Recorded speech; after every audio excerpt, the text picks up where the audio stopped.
Welcome everybody to the Education Committee meeting on Wednesday, April the 7th. I'd like to call the meeting to order at 6:02. It is, before we get started, is with great respect and humility, we acknowledge and honor the lands of the Snuneymuxw people. The Snuneymuxw people maintain their profound, unique, and spiritual connection to the land through ageless traditions, teachings, stewardship, and expressions of reciprocity.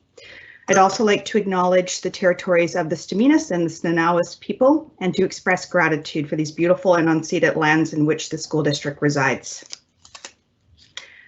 Before we get started, anybody who would like to comment or ask any questions, please do so in the chat bar on the side, which actually I should pull up here.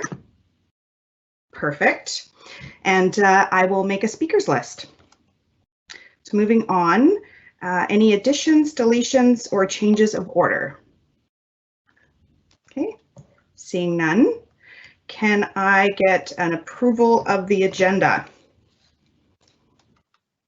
So moved. Okay, thank you. Any objections to approving the agenda? Thank you, getting back into the groove here. So I'm going to say that was moved by Trustee Stanley and seconded by Trustee Keller. Anybody opposed? Okay, seeing none. The agenda is approved.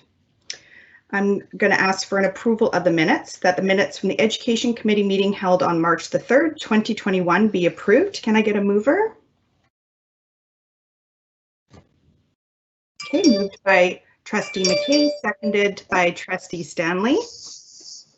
Do we have any objections to the approval of the minutes? Okay, seeing none, the minutes are approved. We have no presentations this evening. We do, however, have senior staff reports. And 8.1, we're going to first have our Secretary Treasurer, Mark Walsh, speak to the 2021-22 budget discussion. Over to you, Secretary Treasurer. Thank you. Great, thank you, Madam Chair, and good evening, everyone. Just want to express appreciation for the opportunity to discuss some preliminary issues with respect to the budget this evening. Our intention from September has been attempting to build both our own financial literacy around the table, as well as invite our partners in to get to know as much about the budgeting process as possible. And so this is an ongoing process. And so this evening, though, is our first opportunity to come really speak about the funding that the Provincial, the Ministry of Education has confirmed for the upcoming budget year 21-22 and how that might impact us. There is a memo that lays out most of the information, so I'm not going to go too deeply into that, but I do want to highlight just a couple of points that are mentioned in the memo that are pretty salient, and maybe respond obviously to questions as they arise as well. So first of all, I just want to talk about, in the memo we mentioned the idea that we're in the process of creating a status quo budget. And by that, we're not suggesting that nothing is changing in the budget, because salaries go up, collective agreement increases occur, contractual rates. So we have a software program that's going up by 1%, as an example, supplies for the cost of energy, etc. So those minor shifts and changes do well occur. And then further, there may well be shifts coming to the board for consideration within the budgets that exist. So for instance, the Secretary Treasurer's Office has a budget, and perhaps this is just an example, we would come to the board and say, well, that's $40,000 that was spent on that item, we no longer want to do that, and we're proposing a shift. Not asking for additional money, but the shift that's there. Now that's not actually what we're presenting tonight, but I just want to present kind of what the thinking is and the idea of status quo. So the idea, of course, is that we're not looking at any service cuts associated with a deficit that we need to cover. What's really important, though, from the get-go to note is that we will see a significant decline in our total FTE associated with the COVID-related funds from the federal and provincial governments. So we will be providing some options to the board to contemplate in when we need to consider, continuing some additional cleaning protocols if required. Talk about some of the potential options, and this won't be this evening, about how we support, outreach on a forward-looking basis. But at the same time, that's about $6 million between the federal and the provincial funds that are coming right out of the system. Now, we anticipated this the entire time, so we're not going to describe them as cuts because they were never intended to be in our base operating budget. So it's really important that we keep that in mind. So do want to briefly chat about the operating budget. And so you'll recall back in February, we talked about increased enrollment. So we are projecting an increased enrollment, not significant, but certainly a move back to bricks and mortar and some more kids coming, which is good. We are on a day-to-day basis tracking our actual enrollment in schools. And as we, it's started slow and it's starting to speed up, and we are monitoring that on a daily basis. So for instance, if, as we noted in February, if all of a sudden, the vaccination program, is problematic and we see less kids enrolling or more kids enrolling in ICE, we would have to make some changes and come to the board with the financial implications of those changes. But at this time, based on what we're seeing, we're relatively confident that we're going to see the enrollment that we've projected, which was conservative in the first place. So again, the big question is do we get more kids going to distance learning than we predicted? And we'll be keeping our eye on that. So on page 8 of 36 is a chart presented in February that showed under the old funding rates. So if we'll recall, our predominant revenue comes from individual students. And so the rate last year was 75, or for the current year, I should say, $75.60 per student. If you applied that and you applied all the rates for our various funded categories, special needs, Aboriginal students, etc., what you see is we would have been looking at, just on enrollment, an increase of 731,000. What we've seen now, though, is that the ministry has given us a new rates. And those new rates are largely intended to cover the costs of the labor settlement for CUPE and the labor settlement for teachers. And so on page 9 of 36, and perhaps Ms. Matthews, I could ask you to bring that up, of 9 of 36 while I'm talking here, is a new set of rates that are increased to reflect that. Now, I want to just point out a couple of things here.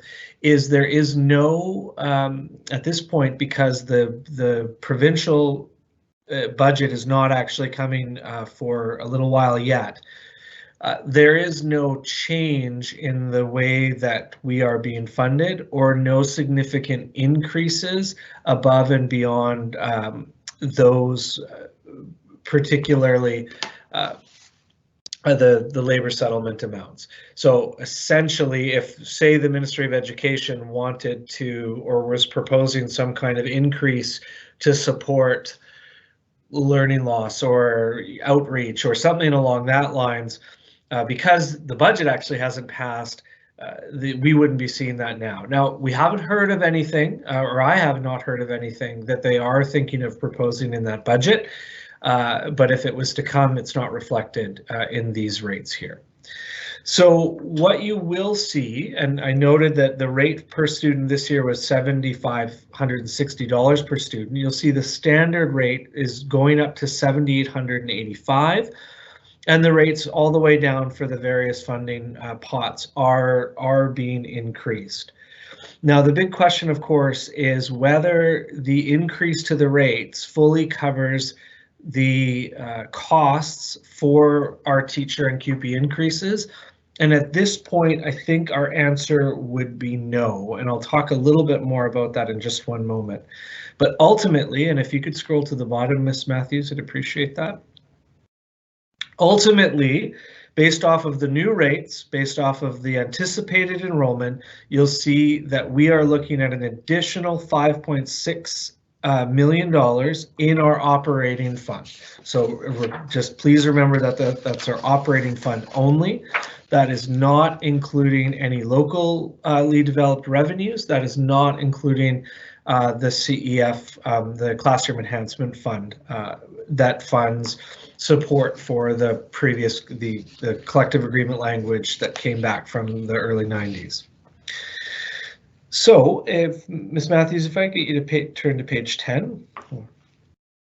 And so this is the basis for which we're suggesting that we're not necessarily received the full funding for the increase in teacher and QP salaries.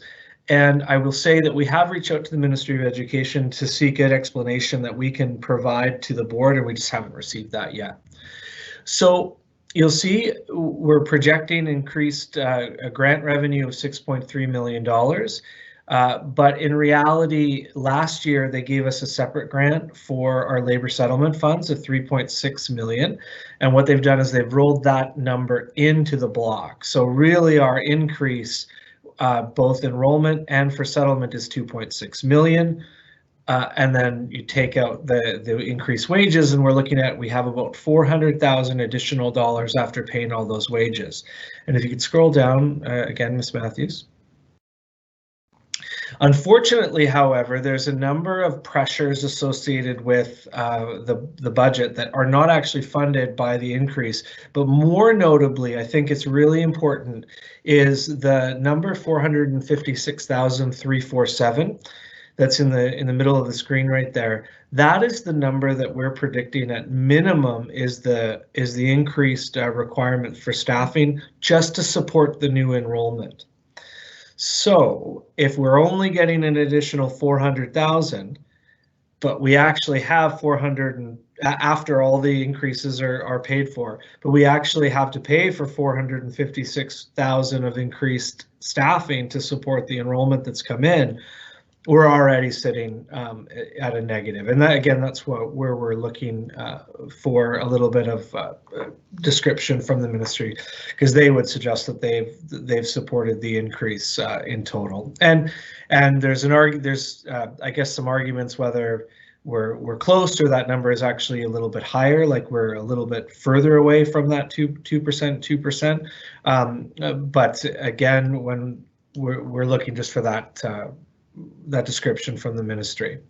Now, aside from those increases, the board typically on a yearly basis is looking at other types of increases. So for instance, exempt salaries, either sometimes there's just an overall increase, sometimes the salary grids are going up, so the board could be looking at increases to fund. Principals and vice principals is similar. And frankly, this is normal where we have not seen those funds supported in increases to the block, and the board is ultimately obligated to find those funds. And so that's one of the challenges that we'll have. You'll see a number of to be determined numbers associated with increases, trustee salaries. There is a recommendation coming to the business committee from the ad hoc committee on trustee remuneration next week. Won't be significantly an increase if the board proceeds, but it's certainly something to consider. We're still just finalizing our benefit rates, so they'll probably go up just a little bit. The $68,000 you see there is the money that we typically would flow to schools based off of our formula to support the increased enrollment. So if we put a student in a school, the school's operating budgets actually go up just a little bit for each student as well. And so that's the $68,000. General inflationary costs, we're still working with the various departments to see what that might be. So energy, supplies, etc. There's just a few savings. So in the amended budget, there was a number of expenses that we would have had this year that we don't anticipate needing next year. And so what you'll see there is that's us pulling them out of the system because they were only anticipated to be used on a one-time basis, or they're just money that doesn't get used. Update to district contracts technology licenses. So again, we use Microsoft Teams. We use a variety of services on a year-to-year basis. Those services typically cost a little bit more, and we're still just finalizing those totals. So if we can go to the final slide, please, Ms. Matthews. So now again, here's a summary of our special purpose funds. I think that would be important. As noted, we are looking at the federal and provincial grants for COVID no longer existing. And so those are significant resources coming out of the system, but anticipated. If you look at the top column, last year we were faced with this, and it's an unfortunate situation, and we'll, I think, continue to try to encourage a different way to roll out the Classroom Enhancement Fund. But this is the idea that the ministry only funds 90% of the Classroom Enhancement Fund.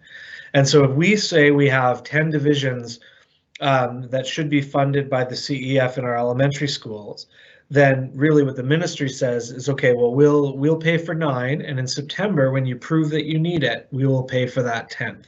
So this is largely a timing issue. It's an unfortunate timing issue, but it's a timing issue. So this year, or last year, you recall, in secondary, we're affected by this. And so it is the same idea as we anticipate additional staffing in September, but until the whites of the eyes are present and we can support the CEF, we're just not able to put it in our budget as revenue. And then Classroom Enhancement Fund remedy, that really doesn't affect us in a significant way. So with that, the idea is that we just wanted to give you an overview of where we're at. Come back next week with a little bit more information, talk about what we're looking at for international, so our local revenues, what we're anticipating, so it can actually feed into what we're anticipating as our final number from a deficit or surplus perspective. Given the numbers, despite being slightly down, being not necessarily receiving all of our labor settlement funds, we're cautiously optimistic that we're obviously, with the exception of the COVID provincial and federal funds, looking in a decent position to be able to support the current programming with whatever suggested changes. But we will have more information on that next week. Perhaps before questions, I can just ask Ms. Sutton, who I just want to express my deep gratitude for all the work that she's done and continuing to do on the budget, if she has any further comments before we get questions going. No, actually, I have nothing to add. I think you included everything.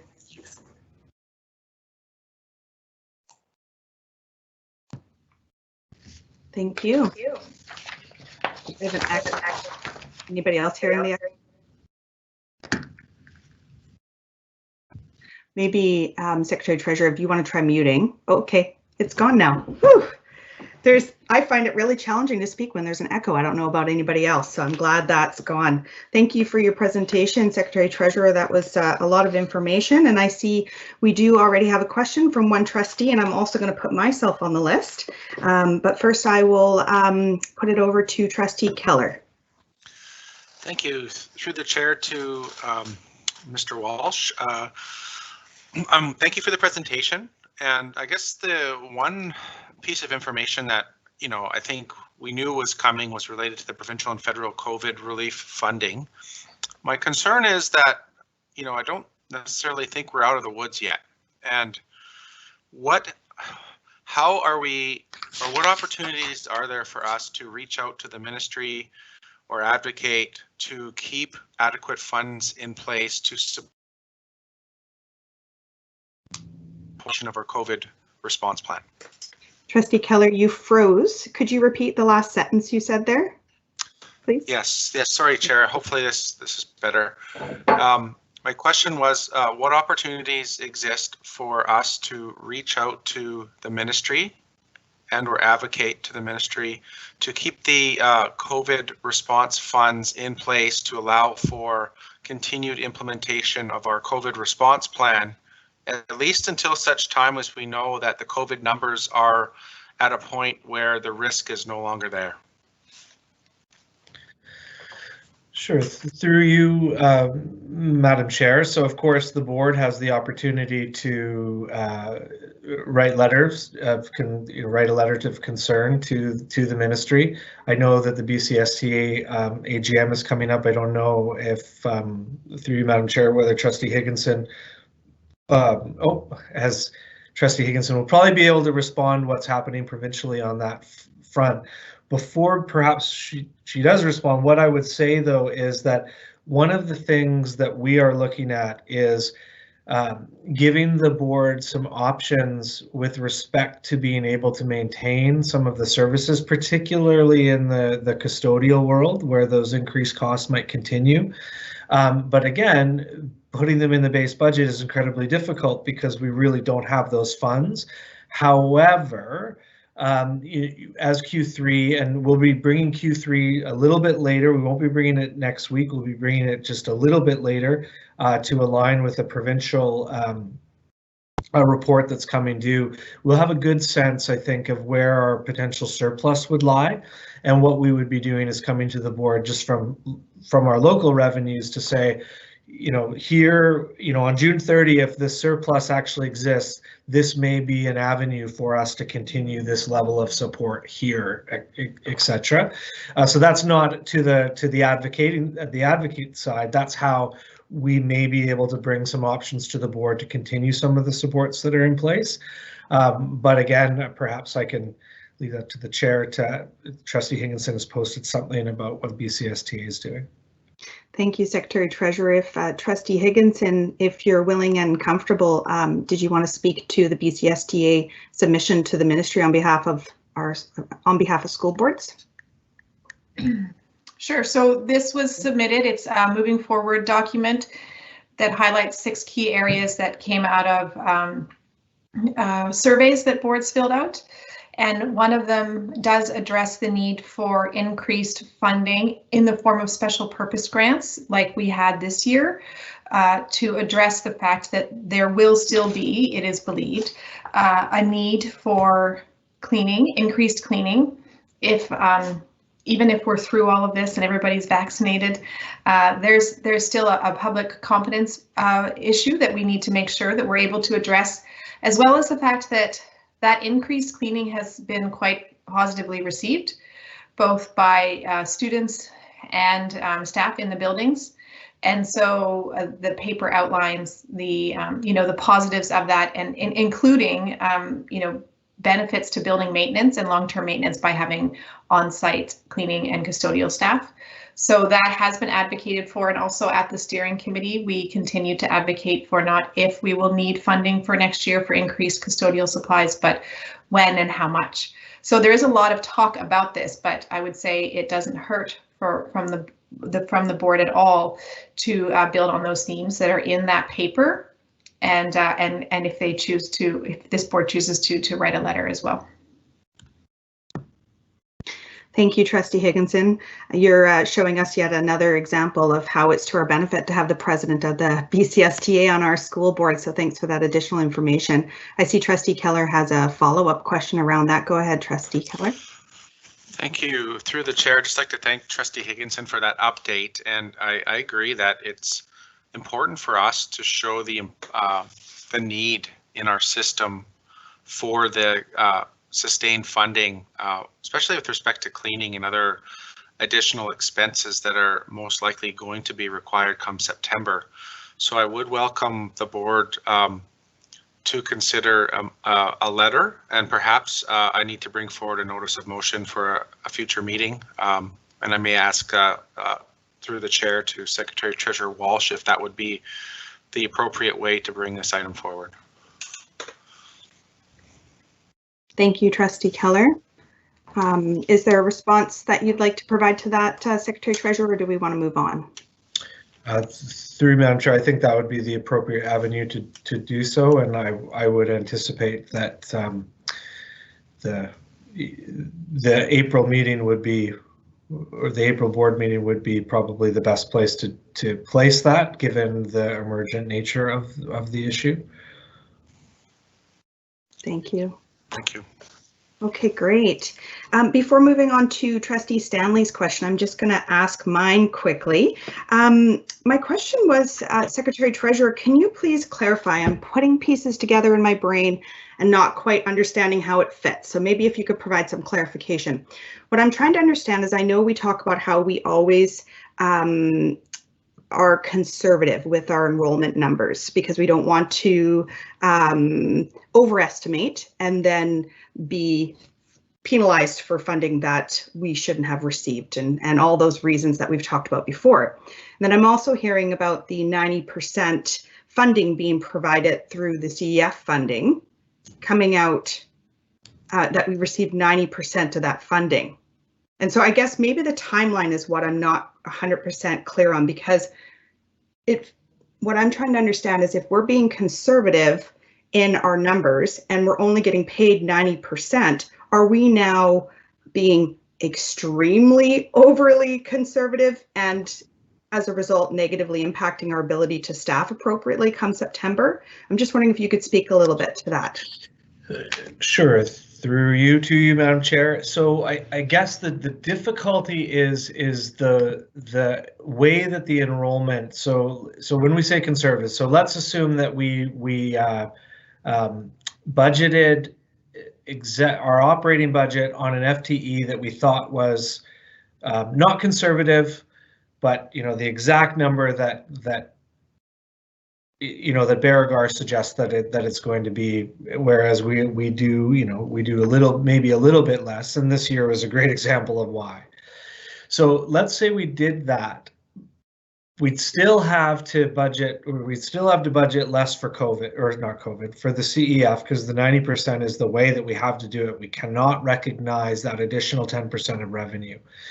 So yes, it would have a positive staffing impact, but ultimately it may not actually hit the staffing where the CEF is going to end up at. So what we would be doing is we would be putting out additional staffing into School X, and the CEF is actually going to end up funding a division in School Y. And then the enrollment at School X doesn't appear. We are now one division overstaffed, and we're $100,000 in deficit. So that's the disconnect around it. So, when the funding panel was having their discussions about, well, can we just roll all these special purpose grants into the block?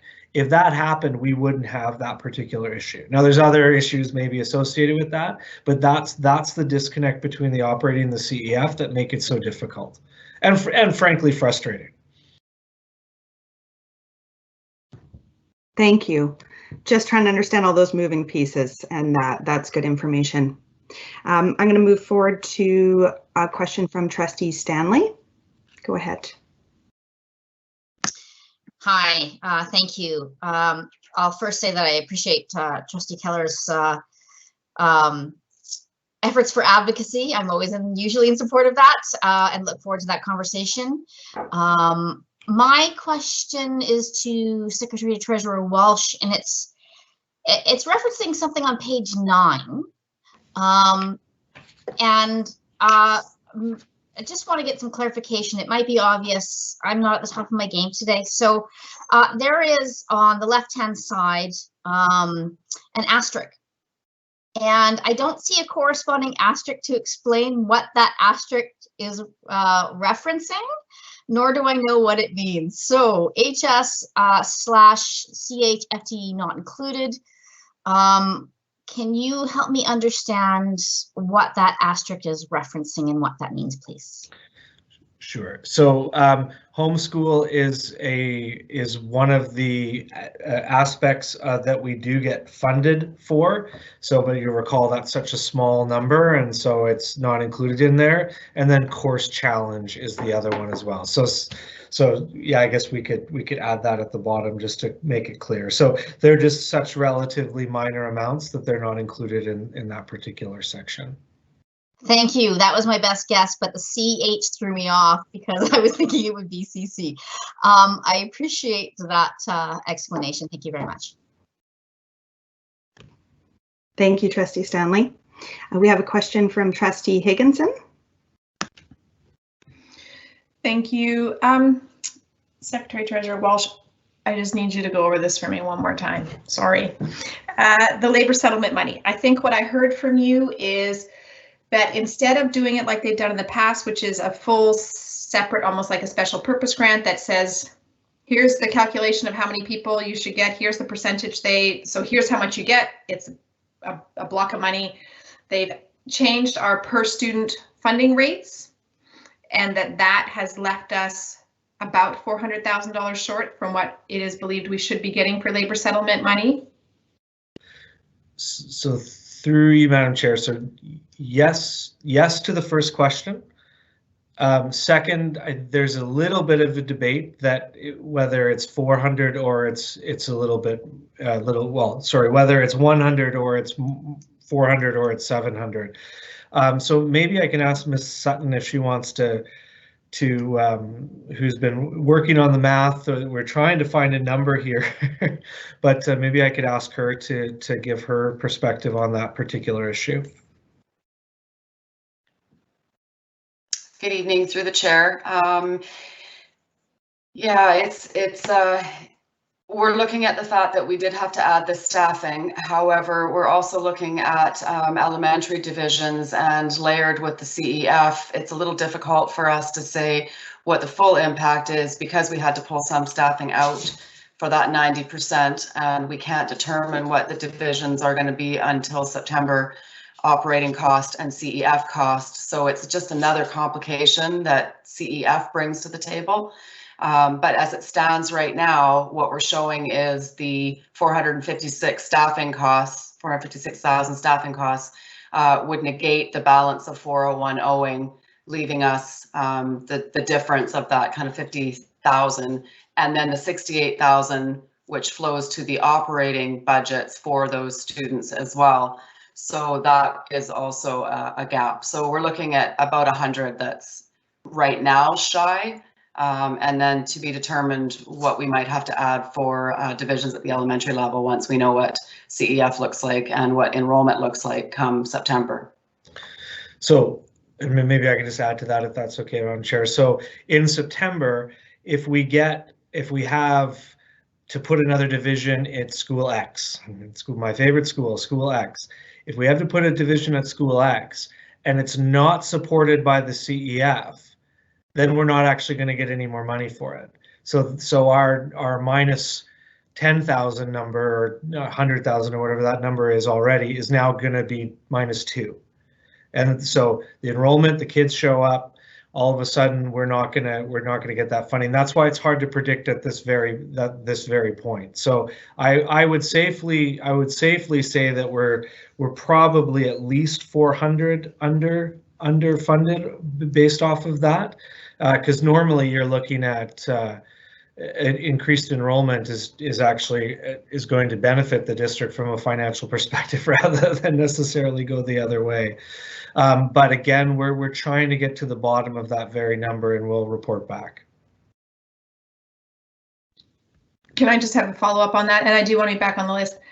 So my follow-up is, sorry, this is really confusing. But if we boil it right down, is that we think we were not fully funded for our labor settlement money.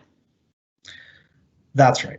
Okay. I think when you boil it down, if we have increased enrollment and we have increased funding, so we have $400,000 left over after we've funded all the teacher and QP increases, but we have $456,000 in additional staffing to pay to support those increased enrollment. There can be no doubt that we're at very minimum minus 55,000.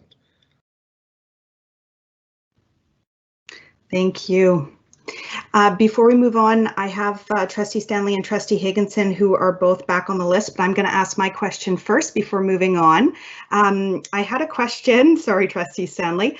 I had a question actually on the summary of changes in special purpose funds on page 11. I know you've said in here that you're going to be presenting more on April the 28th, but if you can just clarify, the wording is throwing me off here and I'm trying to understand the second column around classroom enhancement fund remedy, and it says that the funding is removed.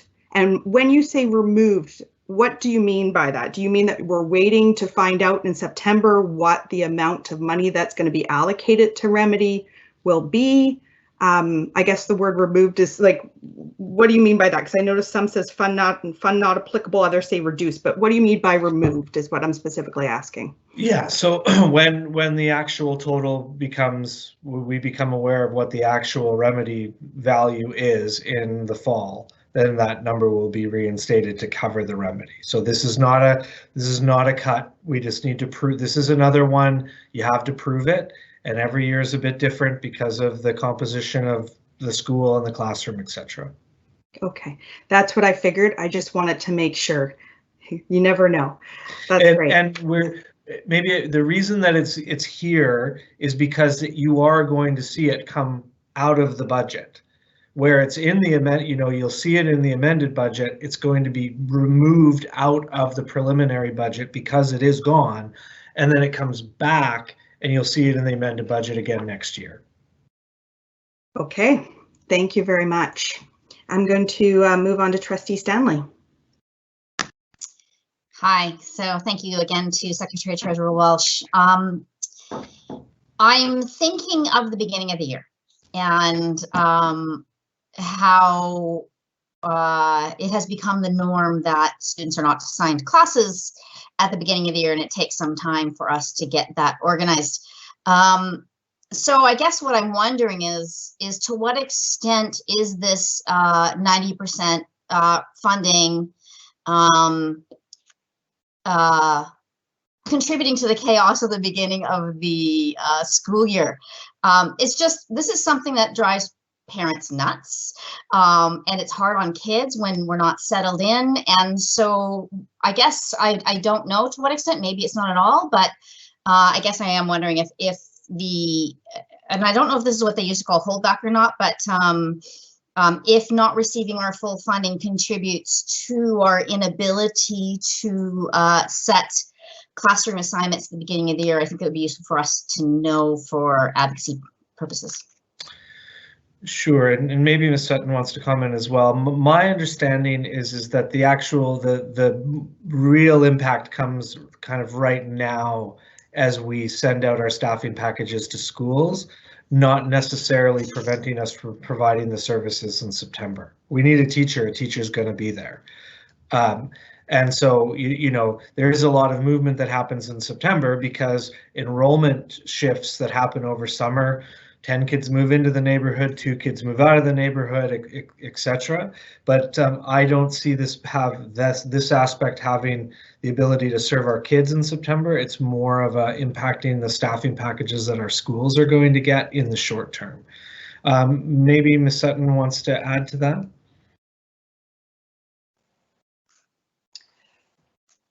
Through the chair, yes, I would agree. At this point, the 90% just means that we wouldn't, we do have to pull back a few divisions, but we add divisions as we see that enrollment. And then in September, in order to be compliant, if we need to add a division in due to enrollment or due to composition, we'll do that. And therein lies the complexity of organizing the schools at the start, because it's at September 30th that we must be compliant. So we endeavor to track that enrollment and do the old to new language, or sorry, restored to School Act language to ensure that we are compliant as early as possible. But student designations, sometimes we don't get paperwork and timeliness of it. It's a process. So we do the best that we can to get the staffing to the schools as compliant and quickly as possible. And where it may have the and again, this is a bit more of a short-term impact, but is in because the secondaries would still get the staffing, but it's going to be much harder for them to add blocks when the staffing shows up for the CEF. I think that that's more of it where the CEF issue is going to hit us. Would it potentially impact us in September? But again, if the kids are there, we're going to have teachers available for them. Now, again, if the funding formula, and again, I'm not saying any political stance on it, but if everything was rolled into the same package, then this wouldn't be an issue for us. Well, the 10% issue wouldn't be an issue for us. Thank you. Trustee Stanley, do you have a follow-up question? No, I appreciate the information, and I don't mean to imply or to oversimplify the complexity of organizing students in classes, because I recognize it's deeply complex. Just wanting to be able to advocate if we're having unnecessary undue stress on staff about the already complex situation. So thank you. Thank you, Trustee Stanley. Trustee Higginson no longer has a question. It appears you answered very thoroughly, and so we're going to move on from that. I'm not seeing any other questions. So at this point, I'd like to give a big thank you to our Secretary Treasurer Mark Walsh, and of course also to the Director of Finance Tanya Sutton for all your work and for this presentation. Do you have any other final points you'd like to mention before we move on, Secretary Treasurer? No, just if anyone has any questions, to get them ready, send them in to us so we can be as ready as possible. Sounds great. Thank you very much for your presentation. We're going to move on to section 8.2, and I'm going to turn it over to Deputy Superintendent Tim Davey, who is going to introduce the Learning Services team, who are going to talk about educative, preventative, and restorative approaches to student conflict and bullying. Go ahead. Thank you, Madam Chair.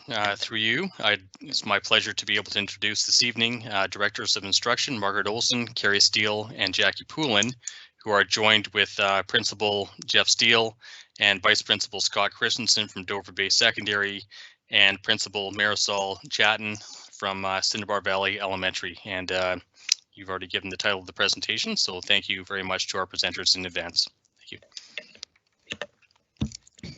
I'll just take a moment to get our presentation up on screen, and then Director Poulin will start us off this evening. Great. Thank you.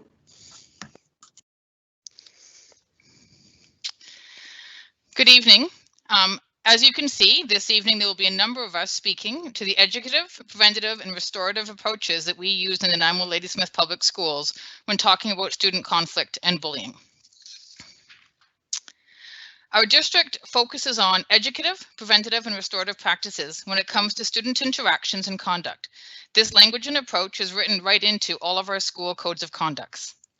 A big part of that educative piece is understanding the interactions that we have, the impact they have on others, and understanding the difference between conflict, rude and mean behavior, and bullying, as well as how we respond to it.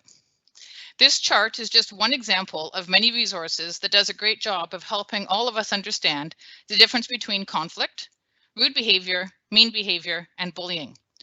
We do know that there are instances of these types of interactions in our schools and on our playgrounds, and that we work with them each and every day. The work we do in our classrooms is to not only help children learn the value of being kind and compassionate with each other, but also to help them learn how to manage conflict with a peer when it does happen, how to respond to rude or mean behavior so that it doesn't escalate even further, and then also how to reach out for support in all the situations, including bullying. In our schools, our teachers, EAs, and principals and vice principals, and all of our staff take time to work through a variety of interactions each and every day and help students develop their skills and make better choices moving forward. Our curriculum, through the core competency lens, has a significant focus on helping children develop skills in being kind, considerate, caring individuals with a goal to decrease negative interactions. A number of years ago, the SD68 DPAC worked with a district committee to create 3 posters for our schools. 2 samples are provided here. They are up in our schools and once again another resource that we use in our schools. Through school assemblies, classroom lessons, and small group work as needed, students are taught how to treat each other with respect and kindness, as well as how to respond when someone is unkind to them. Each and every day, our teachers and school staff have teachable moments where many of these concepts are talked about and worked through as well. When there is an incident or an issue that does come up, work is done to sort through all the pieces, to figure out what led up to it, what happened, who was involved, and to determine the next steps in that educative, preventative, and restorative process. To provide us with some really school-specific context and examples, we have Marisol Chatton, a principal of Cinnabar Elementary, joining us, and she'll be doing a presentation for Cinnabar. And that will be followed by a presentation from Principal Jeff Steele and Vice Principal Scott Christensen from Dover Bay. Thank you. Ait Squale, Aikwini Selam Nama. As I meet with you from my new home in Nanoose, it is with great respect and humility that I acknowledge and honor the land of the Snownawas. I truly am honored to be here with you today. As a principal, I understand the inspirational power of kindness, and therefore creating a school-wide culture of kindness is first and foremost. But as we know, this takes time, trust, and above all, relationship building. At Cinnabar, we continue to work hard with our leadership students to build this foundation through social responsibility. During COVID, we have had to really think outside of the box. We've continued to really want to use our student leaders to provide positive messages through daily morning announcements and virtual assemblies. This includes sharing information on our monthly virtues. This month, we are working on the virtue of respect, which aligns beautifully with our mission statement, our core competencies, as Jackie was saying, on personal awareness and responsibility, as well as our PBIS, Positive Behavior Intervention Support Model. As you may know, PBIS is a research-driven school-wide system for teaching and responding to behavior. Part of the system involves having a set of school-wide expectations for all students and adults. These expectations are explicitly taught at various times in the year, including monthly assemblies. At Cinnabar, we have narrowed our school-wide expectations to be safe, be respectful, and be responsible. We then define what those values will look like in action by explicitly describing the guidelines for every setting in the school. For example, with respect, we would be looking at respect. What does it look like? What does it sound like in the hallways, on the playground, in the washrooms, in the gym, on field trips, in an emergency, in the classroom? As a staff, we work hard to make sure that our monthly virtues support this model. Teachers create and share lessons on the virtue. Classrooms often create beautiful artwork that showcase the virtue. And what I have been doing during COVID, because we can't invite parents in, is I've been taking pictures of the lessons and activities, and that way I'm able to share the learning through newsletters. Parents are also really encouraged to discuss and practice the monthly virtue at home, and teachers send out little ideas, as well as I do in our newsletters. On Pink Shirt Day, our student leaders took the lead on a virtual assembly to celebrate kindness through a PowerPoint presentation. And they felt honored that our trustee Bill Robinson was able to attend, so thank you very much, Trustee Robinson. The students did an excellent job, and were delighted when the younger students on the playground approached them and thanked them and let them know that they did a good job. We truly believe that messages and lessons coming from student leaders are always received very well. And I truly believe that leaders as role models make the most amazing teachers. During our Pink Shirt virtual assembly, the messages included understanding what bullying is and what it is not, as well as letting students know that they have the power to make someone happy, and that we all need to work together to stop bullying by standing up together by using their voice. The student leaders also reminded students the importance of being kind to themselves. When we lift someone up, we make them feel good. If we give out kindness, we will receive kindness in return, and that's something that we are teaching them. At Cinnabar Valley, we have worked really hard this year, especially, to integrate social emotional programs school-wide. During staff meetings, we've been able to share the successes in all the classes, from kindergarten all the way to grade 7, every single class. We know that students who learn social emotional learning skills are able to move more effectively. They're able to regulate their emotions and thinking, which allows them to solve problems more peacefully and more effectively. And a school full of peaceful problem solvers is certainly what we're after here. Social emotional programs give our students the tools and opportunities they need to self-regulate. They also create emotionally healthy classrooms and schools where students are able to take risks in their learning and emotional development. Teaching students how to calm their nervous system is a powerful tool, lifelong skill. And some of the social emotional learning programs that we have implemented are zones of regulation, bucket filling, WITS, Superflex, the Mind Up program in some of the older students' classrooms, perspective taking, friendship circles. And these are, you know, not all the social emotional learning programs that we have sort of implemented into our school. We don't just look at the program itself, we look at pieces of the program that we really think would fit and work well within our system. We also know that it's very important to take any opportunity to include parents and community members in all aspects of school, but especially, you know, social responsibility. We really want to work with parents with that. We actually have been very fortunate at Cinnabar because we have Constable Sam Karam, who is not just a parent at our school, but she's also obviously our liaison member. We welcome any team teaching on lessons regarding internet safety, and Constable Karam has been in to discuss safety internet, cyberbullying with probably about 5 classes already, and really trying to understand the importance of becoming a contributing member of society. Hechka.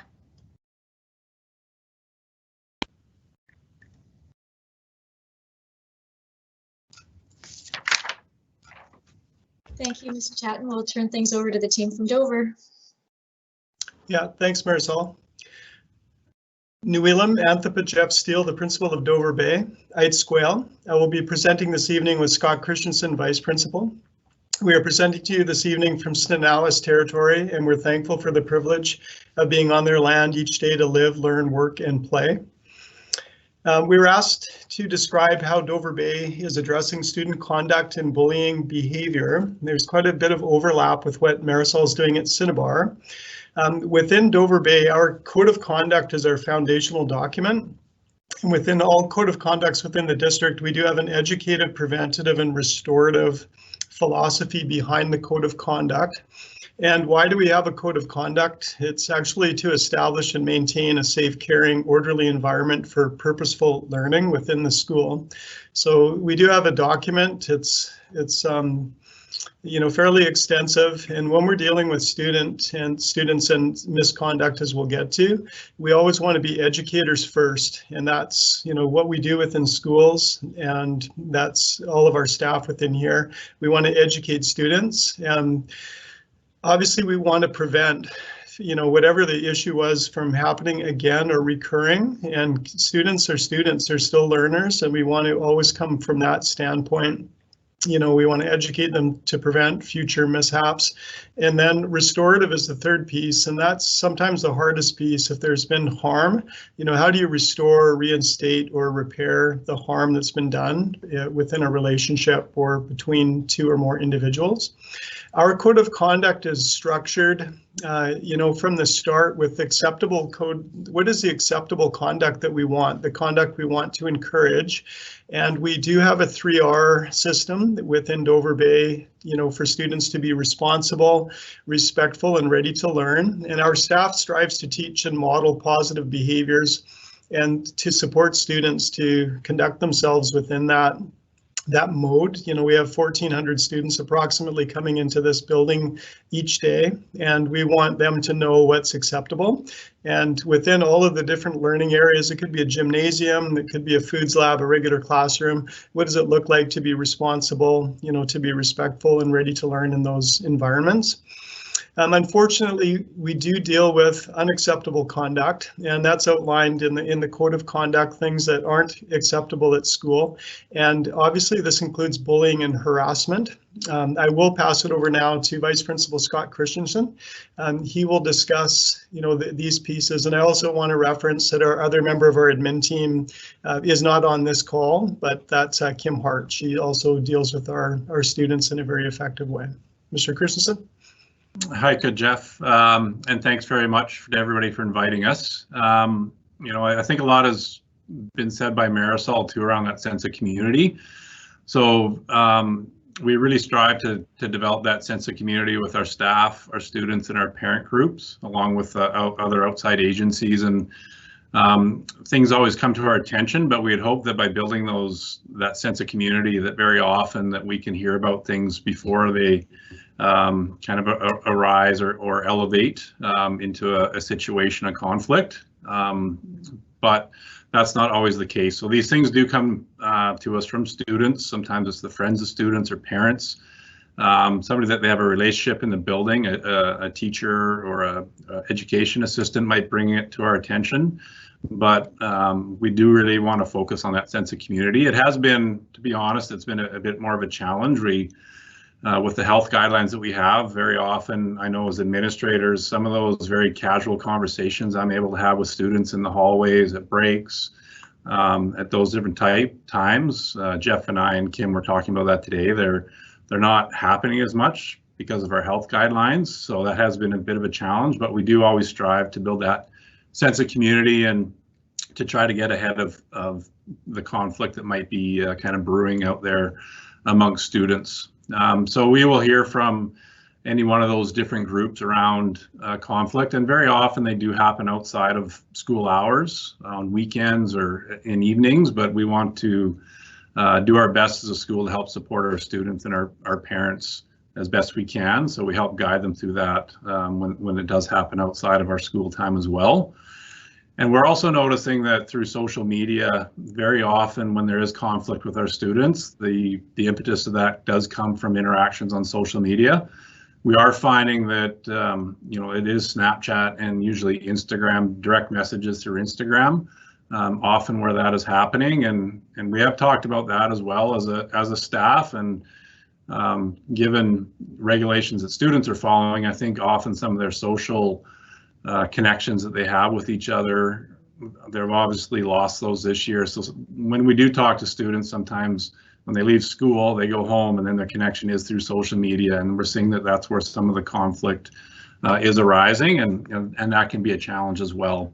So when we do hear that the conflict that happens, as Jeff mentioned, it does trigger a process for us, and we're going to investigate and we're going to listen, but we're also going to try to find out who might have more information about it and try to get obviously both sides of any story and see how we can look at it through that educative, preventative, and restorative lens. And this sometimes does take a little bit of time. So as we walk through that, when we talk to other students and parents, sometimes students may be kept down in the office area through consultation with parents, or sometimes they might be sent home, and sometimes that provides us a bit of a cooling off period, which is necessary sometimes as well to prevent the conflict from escalating further. And then sometimes it does result, unfortunately, in suspension. But we do want to proceed through that thoroughly and talk to all parties involved as we go through that. One thing that we have done is we have started our student learning surveys for this year with our grade 10s and our 12 students. And with our learning leaders, our admin team looked at our preliminary results from that. And we are getting feedback from our students that they are feeling relatively safe at our school. So one of the questions that the ministry asks is, do you feel bullied, teased, or picked on? And of our students feel that this happens at no time or few times in our building. So we do have work to do, but we do feel that we're creating that sense of community in our building, that it is a safe place, and we're hearing that back from our students. And we're also hearing from our students in some of the other questions that they are clear on the expectations and that they're respectful of each other. So we're happy of that as well. And we as a team, we don't work in isolation either. So we do try to keep a team approach. So we work with our admin team, our counselors, our staff, our parents, other students. We have a child youth family support worker in the building. So when we start to look at all those different pieces around educating them and preventing it from happening, and the restorative piece, we often pull in other groups like that. And we also pull in at times our liaison officer, which is a very valuable resource. So ours this year is Constable Ian Staniforth. He's new to the building and he's trying to develop those relationships with students, but he will also help us through that process if unfortunately, sometimes if there is a bullying or harassment that might have a criminal element to it online or things that are happening on weekends, he will step in and help through that process. And you know, he has tremendous skills as a liaison officer to look at it with that lens as well. And then we also involve outside agencies. So Jeff's going to talk about the presentation we have for parents tomorrow night around Discovery Youth Addictions. But we work with child youth mental health and organizations like LIFT to try to move forward and try to prevent that conflict, but also to give skills to our students and our families to kind of move forward from any conflict they might be experiencing. So I'm going to turn it back over to Jeff now. Yeah, thanks, Scott. So, you know, we would deal with situations like this, problem solving conflict, and, you know, dealing with, you know, pieces that may have come forward as bullying or harassment, you know, on a weekly basis, and sometimes on a daily basis. We're dealing with lots of students, and obviously there's chances for conflict to come up. I do believe that we as administrators, we follow the 3 R's ourselves. So we are, you know, needing to be responsible. So if things come forward, we deal with them. We don't put them off. We have to get to the bottom of it, and sometimes we have to drop everything because we know it's one of those kind of situations. We deal with students respectfully. That's our second R. And I think that goes right through with when we're communicating to parents. We're always respectful. We know that students sometimes make errors or mistakes, or their conduct isn't okay. And we're always trying to work through that educative, preventative, restorative code of conduct. And I do think that mantra within a code of conduct helps us as administrators deal with these issues, because there's a clear roadmap that we follow. Many of you would be familiar with the erase bullying. I just want to reference that. All of the schools would have that, and the district would have that on their websites, and it's promoted within the school through assemblies and other methods. But it stands for Expect, Respect, and Safe Education. We actually don't get a lot of reports through that, but students can access that and put in an anonymous report of something that's concerning to them, and it could be bullying, it could be happening to them or a friend of theirs, and you know, they can click off very quickly, you know, the scenarios, and then we would follow up with the information that we have, and sometimes we have to investigate to figure out exactly who they're talking about, but we would do that and sign off on those reports. We do work you know, as educators, to educate our students to be better people. All reports are taken seriously. We work proactively within the school, within all the stakeholders like Scott has mentioned, and we're working with our Dover Bay PAC. They came forward and wanted to bring the White Hatter back. He's a retired police officer from Victoria. He helps our students understand social media, how to navigate that, protect themselves, you know, from bullying, and also, you know, other aspects of you know, cyber safety. We're working with the Discovery Center. We've got a parent presentation tomorrow night that's gone out to all of our parents, and you know, for, you know, helping students that are involved with substance use as families. They can also be supported as parents. And ultimately, we want to live up to our vision at Dover Bay, which is education that inspires our community to be kind, connected, and resilient for a changing world. That's our vision that came through our thought exchange this year. I think it's very apt, and it applies to the, this topic of conversation tonight. It's been our pleasure presenting to you. Hi, SEPCA, everyone. Thank you, Mr. Steele and Mr. Christensen. We appreciate your time this evening.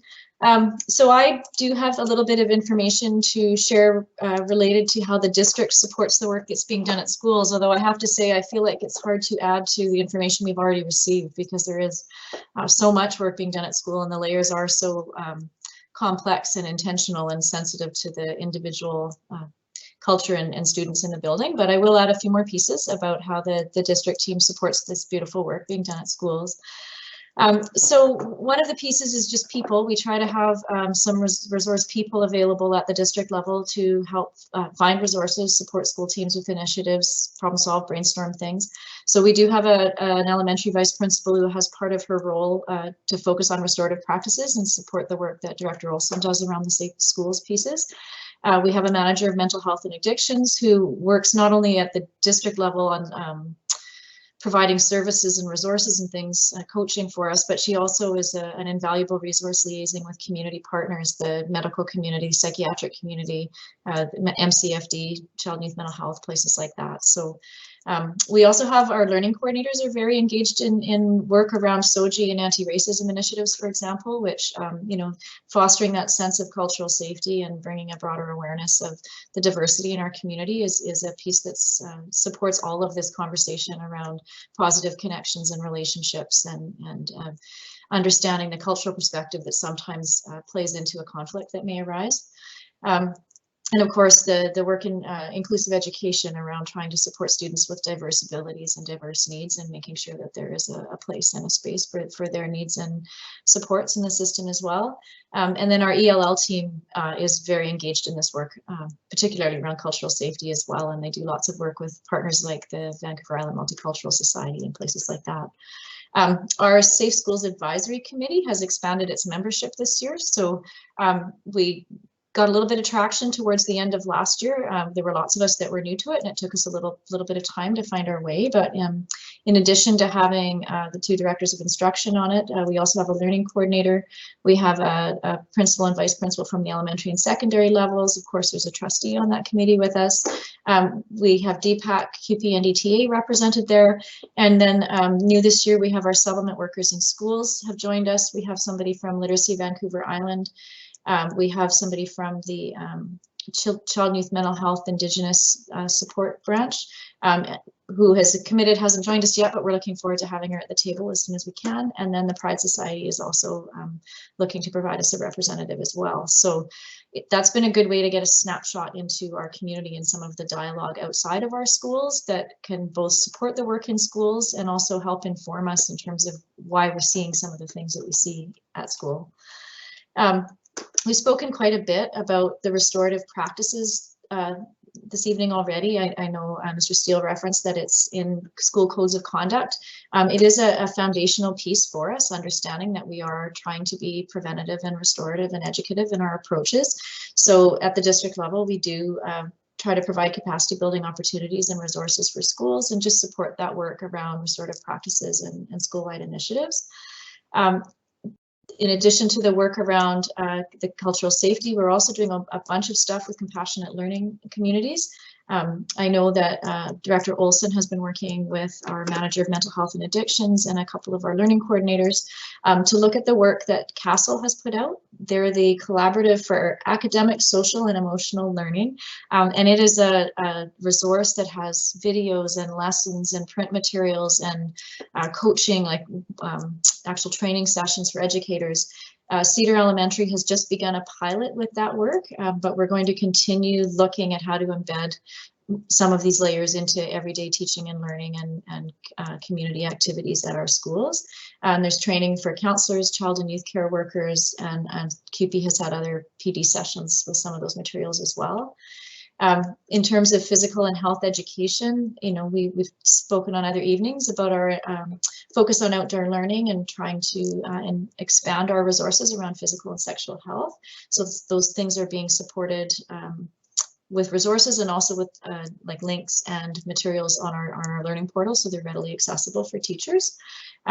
We do see that building capacity across the system is key, because this really is everybody's responsibility. It's about how all of us interact and build relationships with our children and our families on a daily basis.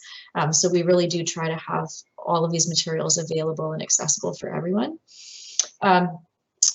In addition to the cultural safety, just the trying to build understanding and doing some work around anti-racism with our principals and vice principals and sharing materials with teachers.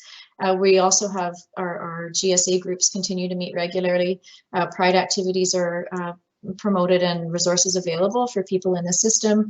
Our multicultural workers in schools, or settlement workers in schools, have been doing friendship groups and bringing feedback to parents, helping us not just with translations, but with bridging the communication. Some of our families come from an educational paradigm that's quite different from how we approach it here. So just helping build that understanding and connection with each other, so that when we are problem solving, we're having the same conversation and we understand our varying perspectives. And we are looking at a revision to AP 350, honoring diversity and challenging racism. So that work is being done. The Safe Schools Committee is looking at it, and we're also seeking feedback from within the system for some background and ideas, and we're hoping to be moving forward with that fairly soon. All of this work is supported with a bit of data collection and tracking, but it looks different than some of the other data collection we do in the system, because the purpose of any data that we're collecting is to inform our supports and interventions and our interactions at the school. So, for example, Mr. Christensen referenced the student learning survey and some of the data that comes from there. It's the school teams really that can make that data come alive and mean something in their sites. Understanding the context in their own schools and reflecting on it is the way that we can move culture and practice forward at the school and really understand our kids and our communities really well. So it really is a formative approach to it. We don't we use it to guide our practice as we move forward. Certainly schools, particularly our principals and vice principals, collect lots of information on individual kids or groups of children who are having difficulty or who have engaged in ongoing conflict with one another. But again, that data is, well, partly it's just super confidential. We want to make sure that it sits with the people who are working directly with those learners and are in a position to provide support for them. So it's held in places where the people who need it can see it, but it's not necessarily super publicly available. And it needs to be contextualized into school communities as well. So, I know as a site-based administrator, I knew which corners of the building and playground were the places that I needed to spend a little bit more time. I knew which children needed adults in closer proximity during unstructured times and things like that. So I did have data and notes that I'd taken to support that work and make sure I had an understanding of what was going on, but it really was held at the school level and used by the school team. So those are kind of a few pieces I have about the district pieces. I am going to turn things over to Director Olson for just a couple of more pieces on erase and our VITRA processes, which also feed into some of this work a little bit. So with that, I'll switch the slide over for Director Olson.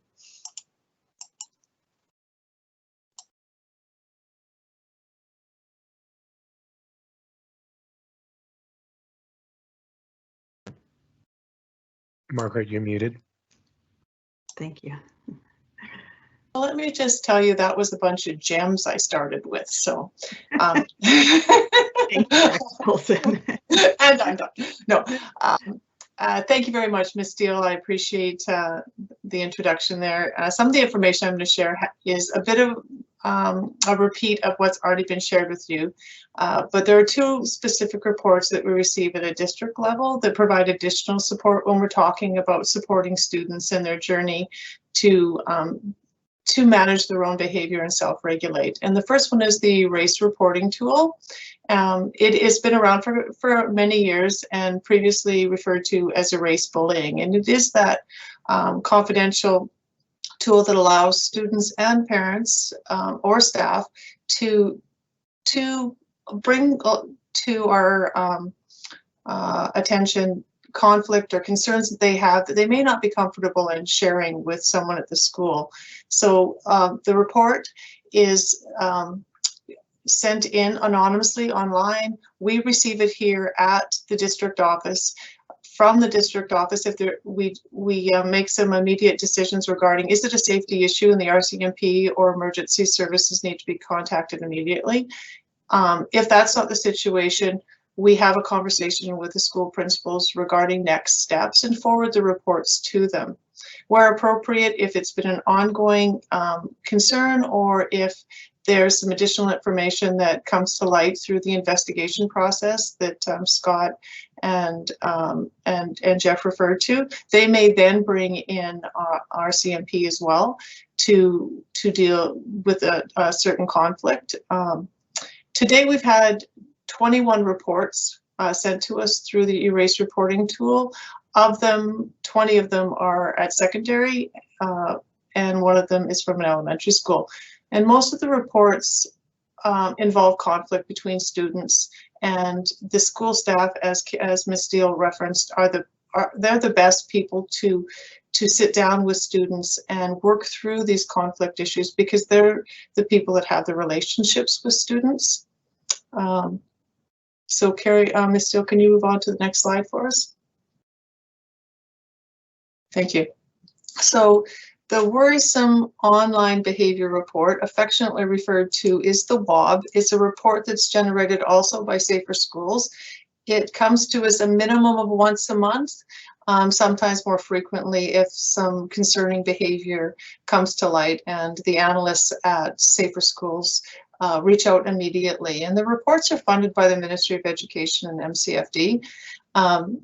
One of the challenges we have with the WOB reports is that because we are really focusing on internet safety with students and managing their online platforms or portfolios, they've locked a lot of their communication up, or they're using apps that the information is gone before we can access it. And I believe Mr. Steele referred to that in regards to, or Mr. Christensen regarding Snapchat and some of the instant messaging. But we do receive reports that have some chats available, some posts, photographs that are concerning, or in some situations there's videos. And each and every one of the reports is followed up on. Depending again on the circumstances, we may involve the RCMP, and we work very, very closely with the youth team leader on an ongoing basis. We meet every 2 weeks, but additionally, if there's any immediate concerns, they're always so helpful and willing to come alongside and help us navigate through these conflict situations with students. If it isn't an emergency issue, the reports go out to the school principals. They follow up, they work with the family and the student and sometimes outside agencies to provide some really strong wraparound support. And then they report back to us what the follow-up has been and what actions have been taken, and if there are outside agencies involved. And we then submit that report back to Safer Schools. And it's, you know, it's just that additional layer of wraparound when we're really trying to support our students to becoming responsible for their own behavior and how they interact with others. And I did see in the chat there are a number of questions that were popping up. So that wraps up our presentation. So I'm not sure who's up first.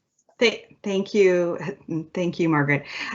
Before we move on to any questions, if I could I ask somebody from our Learning Services Department to please clarify, because the two names have been brought up in this meeting this evening and there's often confusion publicly around the difference between the Safe Schools Committee and the Safer Schools together. Could somebody please clarify the differences as we're speaking about them both in this presentation before we move on, please?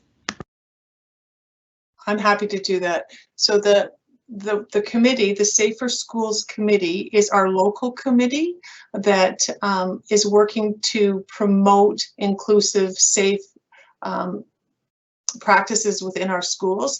Safer Schools Together is a big organization that actually works in the US and in Canada. One of the champion names that you might be familiar with is Kevin Cameron. He's done a great deal of work around school safety in general, and specifically follow up on avoiding some of those really crisis situations around school shootings that have taken place in the past. So they're two separate entities in the sense that Safer Schools together is Provincial, and it's a reporting, and they also provide resources to us. And then the Safer Schools Committee is our own. Carrie, Ms. Steele, is that comprehensive enough, do you think? Thank you. Just want to make sure that we're clear. Thank you, Director of Instruction Olson. Before we move on, we do, as you've pointed out, have quite a few questions. I have questions from Trustee Berzovich, Keller, Higginson, Stanley, McKay, and myself. I would like to call a 5-minute recess before we go to questions for us to be able to stretch our legs, have a bathroom break. We have been in the meeting now for an hour and 20 minutes and would like us to have a quick 5-minute recess if possible before moving on. Dale, would that mess up our public meeting process here to do that? Okay, no, great. not at all. Just if everyone can just mute their mics and enjoy the break. Great, and if we can return at 7, oh my goodness, 7:27, please. This is the reason why I need a break. Thank you very much. See you soon. Lisa, if you can turn your camera off, that's perfect. Thanks.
Lisa Marie, you can take my name off the list because it got answered later in the presentation.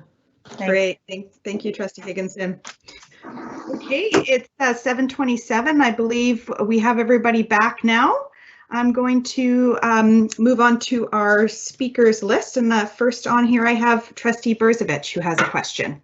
Go ahead, Trustee Berzovich. Thank you, Trustee Stanley. I actually thought Trustee Barron, I thought Trustee Stanley was ahead of me, but that's okay. I guess I'm wondering, you mentioned briefly COVID and that there's certain things you can't do, and I had a conversation with a parent who said that they feel like there's more conflict with kids this year, and she's wondering if it's because of COVID that the kids are that's how it's manifesting it themselves, is through the conflicts, and maybe the playground or the after, in the hallways in the high schools in this case. And I just would like to know your thoughts on that observation, because I know it's an anecdotal one-off, so I don't know how much weight to put in it. Thank you. Go ahead, Jeff. Mr. Steele. Yeah, thanks, Trustee Berzovich. Just a quick couple of comments on that. I think we noticed back in September there was a bit of a surge in concerns that we had, particularly at the grade 8 and 9 level. And I think part of that was due to the lack of Velcro that we could lay down with the kids in the spring of the following year, because typically we bring the grade 8s in for tours, probably the grade 7s in for tours. We take them around, show them the facility, introduce them to teachers and everything. But obviously through COVID, we had students that literally hadn't been in school since prior to spring break that were showing up, and then mixing from all the different schools. We couldn't bring them together in assemblies and different things that we would normally do to normalize them. We couldn't have our grand wazoo at Dover. So I think there is some truth to that. We don't have, hard data from one September to the next, but we felt that there was, that was certainly pieces that were missing. And we'll have to work on our transitions for the coming school year to help, with that situation. Afterwards, though, like if you were to come through the schools right now, it's very calm. It's very quiet. It's orchestrated breaks. It's very different. So like we're not feeling right now that there's a lot more conflict than there would be in a typical year. But there's certainly that vibrancy within the building is gone, and we have to keep in mind the kids aren't getting the same experience that they typically would with, all the teams and things that would normally be going. So there is that human dynamics. It's been tough on them, and sometimes there's flare-ups. Okay. Good question. Thank you, Mr. Christensen. You had something you wanted to add? Yeah, just wanted to add to that in the sense that, we've talked as a staff quite often, like in particular, it can be tough on all of our students, particularly I think our grade 8s, like a lot of the grade 8s I talk to, this isn't the high school experience that they expected, but we try to keep looking forward. And then our grade 12s, like last year, the grade 12s got probably 3/4 of a year of a typical grad year. And then we went into lockdown and we provided them with individual grad ceremonies, but things were different for them. But, this year's grads will have a very unique year around that piece. So I think, there's kind of those bookend pieces, but we're also in our teams assemblies that we do with students when we talk about health and safety guidelines and those sorts of things. We also, I think, keep emphasizing that while we're all feeling fatigue and those sorts of things, we're actually doing, like, if you look at the context of the last year, our students and our staff and our community, I think, is doing quite well when you look at the entire context of what we've gone through. I don't think we all would have thought a year ago that we'd still be in the scenario that we're in, and we're here. Yeah. So I think given all the things that have come our way, I think we are doing quite well, but we have to be mindful of those things that we've discussed there too. Thank you, Mr. Christensen. Trustee Berzovich, do you have a follow-up question? Well, only in the sense of, is there anything on a district level that we can do to support schools in terms of adding resources, changing resources, advocacy specifically, looking at next year? Okay. Any takers? Who do you feel best to answer that question? Oh, I see Mr. Christensen has his hand up again, so we can. I'll take a shot at that. I know, like earlier when I was listening to the budget, that I know there's many things that the board has to juggle. One of the things that we talk about, kind of with our inclusion support lens, is as Mr. Steele referenced earlier, we do have some students that have not been in our building since before spring break of last year. So we're very thankful of the outreach blocks that we have, and we're working for course completion with students and trying to reconnect, and our teachers are doing a good job of that. But we've also talked as a staff that this isn't, we're all vaccinated and September comes, there's still going to be those educational impacts on our students. And, we as a school have to plan for that, and we're going to need to be creative to re-engage our students, but also to support them to continue on their path for graduation and maybe make up some credits along those ways. So that's one thing that I know we as a school have been thoughtful about, and kind of as we await, our timetable and things like that moving forward, we need to plan around those pieces. And that's one thing that, we want to make sure these are not kind of generational changes that get beyond us, I guess. Thank you. Thank you. Yes, thank you. I'm going to move on. I have Trustee Keller next on my list, followed by Trustee Stanley, Trustee McKay, and then myself. Go ahead, Trustee Keller. Thank you. Through the chair to staff, I'd just like to start by thanking staff for the excellent presentations this evening. A lot of really good information, and boy, there's sure a lot of learning on my end to do, and a lot that the district is doing overall in various components. Makes me wonder, as a trustee, I'm hearing anecdotal evidence that of violent incidents that's happening in our schools. And, despite all the good work that we're doing, what is it that we're doing as a question to track these types, or has an idea of the effectiveness? Am I breaking up again? Yeah. My apologies. I Some think it's words missing there. If you could just repeat that last little bit, just to make sure that staff understand your question. Thank you, Trustee Keller. Sorry. I don't know where I got cut off, but I'll try. So that what I was hoping to ask staff was that based on the good work that we're already doing, how does the board measure the success of our programs, and how do we know whether incidents of social, emotional, or violent behavior is increasing or decreasing, and therefore the board should consider certain actions in response to that? Thank you, Trustee Keller.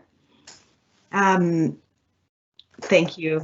I can take a shot at this one. So I did mention a little bit earlier about some of the data collection that happens at the school level that's really aimed at specific interventions for individual students and supporting groups of learners in schools.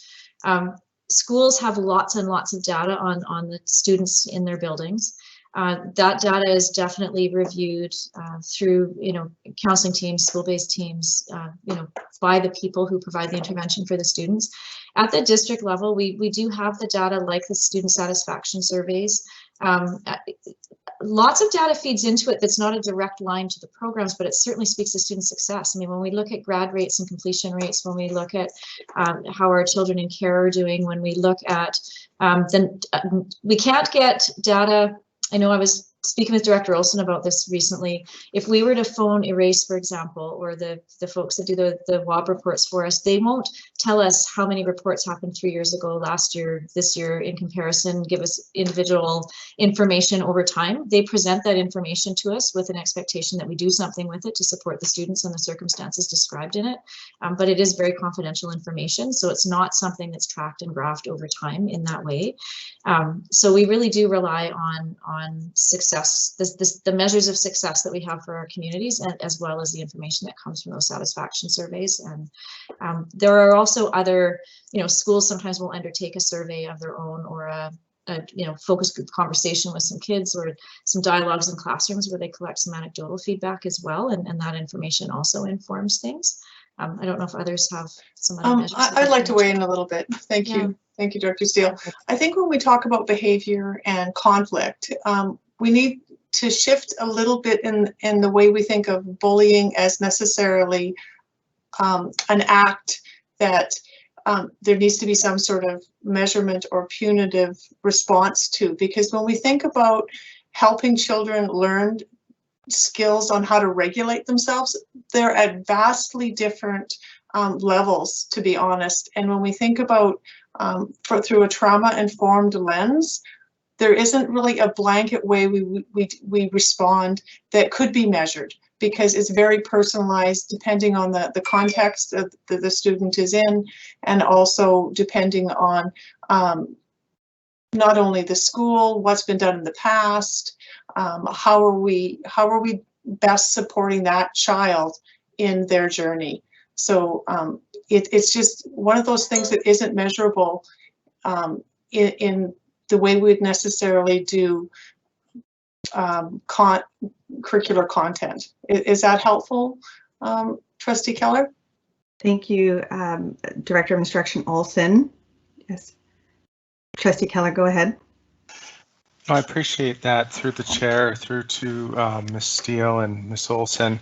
If I could ask a follow-up, Chair, that would be great.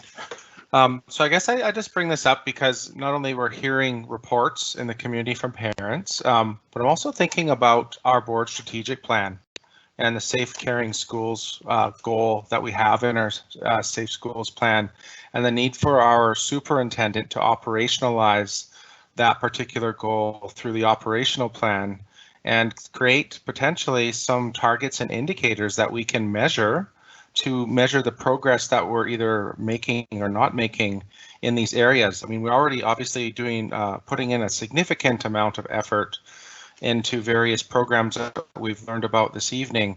The challenge becomes, in my mind, more around, I'm agreeing with you in the sense of the educational and restorative approaches, but more looking at it from a congregate data perspective and looking overall, sort of as a district, how are we doing? And that allows us as the board to be able to make informed decisions at the time that we consider our budget, so that we can adequately resource staffing levels if need be, if we're seeing trends going in the wrong direction. Thank you, Trustee Keller. Through the chair, if I can. Go ahead. Yes, I think you're right. We do need a way to measure things and know how our students are progressing, how our skills are, or how our schools are doing with this work. But I think if we look at the strategic plan, we do have a number of objectives within Safe and Healthy Schools, and each of those individual objectives have measurable pieces in them, pieces of satisfaction surveys or graduation rates or completion of training programs that we're trying to implement and things like that. And I think really this is such complex and layered work. It's as the three individuals from the schools shared tonight, it's not about one program or one approach or one aspect of our practice in the schools. It's a whole bunch of stuff in classrooms, in school-wide conversations, in interactions with community members, in educating parents and providing resources. And so I think what we actually have to do is keep measuring those individual things as we've outlined them in the strategic plan. And it's the cumulative data of all of that stuff that creates a big picture for us and helps us move forward. There's just too many moving pieces in this work. And it's another real challenge in defining it is where Director Poulin started us this evening, which is understanding the difference between conflict, mean behavior, bullying, and even violent incidents. There's sometimes conversation at schools around this thing has happened in our building. Is this a violent incident, or is this just a moment of conflict that was a little bit escalated that we need to kind of support? And so collecting that kind of data is complicated because we don't all define it the same way, right? So looking at some of these other measures and indicators that we're already tracking and pulling the big picture of that stuff together gives us a better sense of how we're doing and where we're going with things. So I don't know if I've helped or muddied the waters some more, but it is really tricky pulling all this information together for sure. Thank you. I everybody's titles are so long, it's hard to flow naturally from one person to another. That's what's happening with me right now. Thank you, Director of Instruction Steele. That was a thorough answer, and I'm going to move on to our next speaker on the list, which is Trustee Stanley. Thank you. Thank you. This is a really good conversation to have. In recognizing the complexity. I had a different question, but I'm going to shift gears here. So I'm going to try to word this in a way that makes sense. So following up on Trustee Keller's questions, you know, I guess that the challenge is that, you know, our job, or an aspect of our job, is to communicate with the community, reassure the community, understand their perspective. And, you know, when we do hear about, you know, violent incidents, not necessarily bullying, but I'm going to focus more on incidents rather than labeling them of a pattern of harassment or bullying. So just incidents in general. You know, part of what we need to do is to understand, you know, what is happening, what are we doing, and is it effective? And I think we've gotten a lot of what are we doing, right? So we've got a lot of the programming that is intended to be preventative, is definitely educative. You know, everything from the programs or approaches that Ms. Chatton talked about, you know, Mind Up, tools, zones of regulation, all that kind of things, to the more kind of older versions that we heard from the Dover crew. But what the piece that I hear is challenging, but the piece that I'm trying to dig down a little bit deeper into is, how do we either get data or get information that allows us to have that kind of oversight perspective, that what we're doing overall, so not the individual student tracking data, but the overall, as Trustee Keller mentioned, congregate data. You know, what are we doing in our schools? Is it effective? Are we seeing a decrease or an increase, or any kind of trends in behavioral incidents? So I guess, you know, how can we do that? And just to highlight why, like why, well, you know, for me, when people come to us and talk about incidents, you know, I can talk about programming, but they want to know, the community wants to know that what we're doing is effective.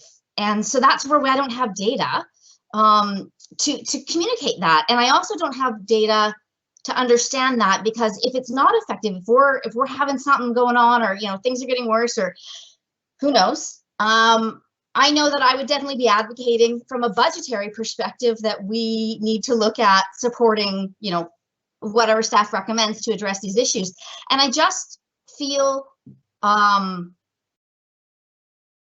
lost. I mean, I understand the programming, I understand the approaches, I understand the philosophical theory about restorative approaches, but I don't have any information about, you know, what's happening. Do we know it's effective in our schools? And I don't. Do we have any data like that? Is there a way that we could get that kind of general perspective or patterns, so we could make kind of not only a more informed decision making from a budgetary perspective, but be able to communicate that to the community? Thank you, Trustee Stanley. It looks like our Director of Instruction, Steele, has a response to that question. Well, I guess, I mean, I do, but I don't know if it'll be satisfactory, because I'm going to take us back to some things I've said already a little bit, I think. You know, we have our student satisfaction data. We have things that we track at the school level that inform our programming for schools. We certainly have schools that have goals around self-regulated learners, around community and social emotional wellness for their learners, and they are tracking some of those things. But I think, you know, I've certainly grappled with some questions like this myself when a parent has phoned the board office looking for some information or some understanding of an incident or something that's happened at a school. And really, I think it is a conversation that belongs at the school. It's a conversation that, you know, when those queries come to us, we route them back to one of the site-based principals or vice principals or the classroom teacher, because this is really hard stuff to respond to I mean, we have aggregate data in the sense of looking at student learning surveys, and we can certainly look at how some of the progress on school goals and things has happened for, you know, schools do their reflection on that. But there are so many layers and so many nuanced pieces with this that sometimes when a parent calls to describe what they feel they've experienced, you know, they've witnessed an event of some kind, or they've had something reported to them by a student or another family at the school. When we start to pull the pieces apart, people have such different experiences, different levels of interaction with whatever the circumstances were, a different understanding of bullying versus a violent incident versus pure conflict. It's just, it's not the kind of thing that's easily or readily described in numeric, empirical kind of data. Like I think we have some of those survey measures and things, but really what we need to do is take a look at what does it look like in terms of community and connection, and you know, it's the feeling, right? Like everybody who presented tonight kind of described what it's like in their hallways and in their classrooms and on the playgrounds at their schools. And it's, I mean, this is different stuff than academic learning. And so it really is a little bit more narrative, and it is a little bit more observational. And it's definitely super contextual to the culture and community in each of our schools. So yeah, it's, I hear why you're asking the question. I can appreciate why you're asking the question, but this is different than some of the other things that we collect data around. And I think it needs to be, because it's speaking to the community and the individuals and the relationships in our buildings, in our neighborhoods. So I don't know if others have pieces they'd like to add. I see Mr. Steele has his hand up. Go ahead. Yeah, just a comment on violent incidents. Like whenever there's a violent incident, like the thorough nature that we deal with and process the students that are involved, and we've already referenced our liaison officers. You know, we've had a fighting incident at our school recently, and we work to identify the students that are involved, where they go to school. You know, and we build relations with those kids and the whole process around them. Like if you were to ask me, are you inundated with violent incidents at the school? We're not. Okay. When they occur, we deal with them. Social media, it doesn't matter if it's Barsby, Cedar, Ladysmith, there could have been a fight today and it's circulated. And you guys as trustees will get videos forwarded to you, I'm sure. Look at this, and over the width and breadth of the district, you're going to feel that these things are happening all the time. So they do happen. It's unfortunate. Sometimes they're happening at Woodgrove Mall Friday night, and guess what? We're dealing with it. Okay, so we get this information, we follow up, students bring it to us because they trust us. So we're kind of the repository in the communities. Parents will phone us and they'll say this happened in the summer, and we deal with it. Okay. For me, if data, like I don't necessarily want to know as a school principal, there were 5 fights in November last year, there were 7 fights this year. I don't know if that's what you're implying, but I want to know if there's, if it's the same students. Is it the same student? Is it the same student? Because then we have a serious situation, because what we're dealing with is not working. And then we have to expand the support around that student. So I feel at our school, and I've been at other schools, unfortunately these things do happen. We find out about it. So if we go outside and there's been a fight and there's 60 kids walking in all directions, we don't have to run and look for people, because kids will come and report to us, and we'll figure out who is involved, and we'll get to the bottom of it, and we'll connect students in for support. We want to know if anyone's injured, obviously, figure that all out, and then try to determine the conflict. Like Scott says, it usually goes back into social media. It can go back months, and you're looking at Instagram and Snapchat language that we need interpreters for, because we don't understand it. It's a very different kind of scenario that we're dealing with right now. But even 5 or 10 years ago, you wouldn't have had a video camera on 30 students, right? All these different angles. So things are changing. It may seem like it's more prevalent. Just from my own experience as a kid going to school in this district, I think that there's, you know, when I grew up, there were fights all over the place and they were inside the buildings. We have very few fights inside the schools, very few. Okay, it's usually after hours. It's usually in the community or you know, off campus, right? So you know, it's a long story around it, but you know, we could go in. I could go back through our notes and we keep information. We could track how many fights there were or violent incidents, and we could put that together. But we know in our school that we're dealing with all of these kids as people through our code of conduct and respectfully dealing with the parents. So I feel very, you know, very comfortable with how we deal with the students here and try to prevent future issues. So I do believe it is already mechanized within the district. Thank you, Mr. Steele. Trustee Stanley, do you have a follow-up question?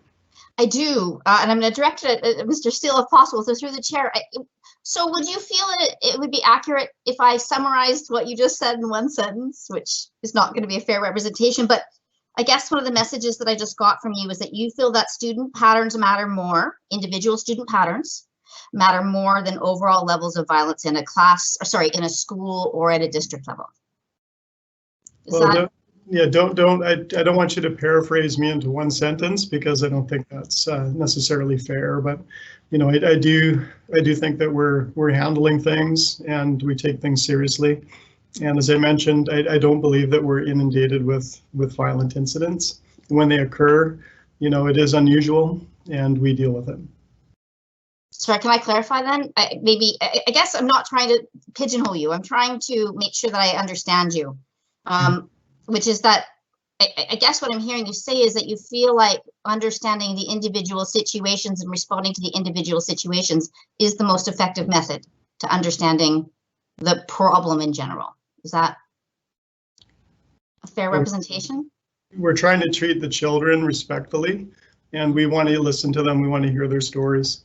We want to determine what went on, what started it, how can we, you know, hopefully get through our educative piece with them so we can prevent it from happening and restore any you know, harm that's been done.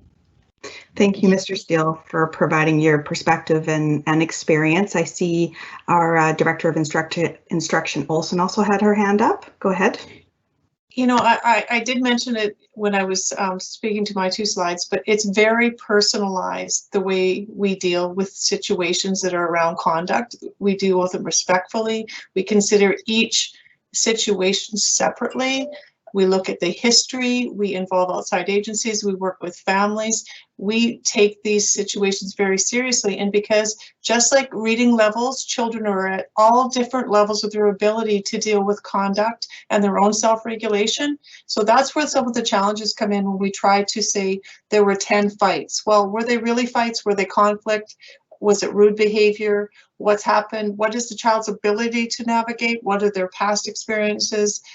How have we considered what trauma that may have resulted in a child having less ability to self-regulate and be able to manage their own behavior? And then we look at what are the environments that we want to change and adapt as the educators to ensure that this behavior is minimized and children learn and grow. So thank you, Mr. Steele. I just wanted to add on and acknowledge what incredible work our schools are doing. Thank you, Director of Instruction Olson. I'm going to move on. I have Chair/Trustee, never know which one to use, who has, Trustee McKay has a question next. Go ahead, Trustee McKay. Thank you. As you know, Shar always works just fine as well. Although I suppose we're supposed to follow the rules. I feel like I don't have to sometimes when I don't have to chair a meeting, so forgive me.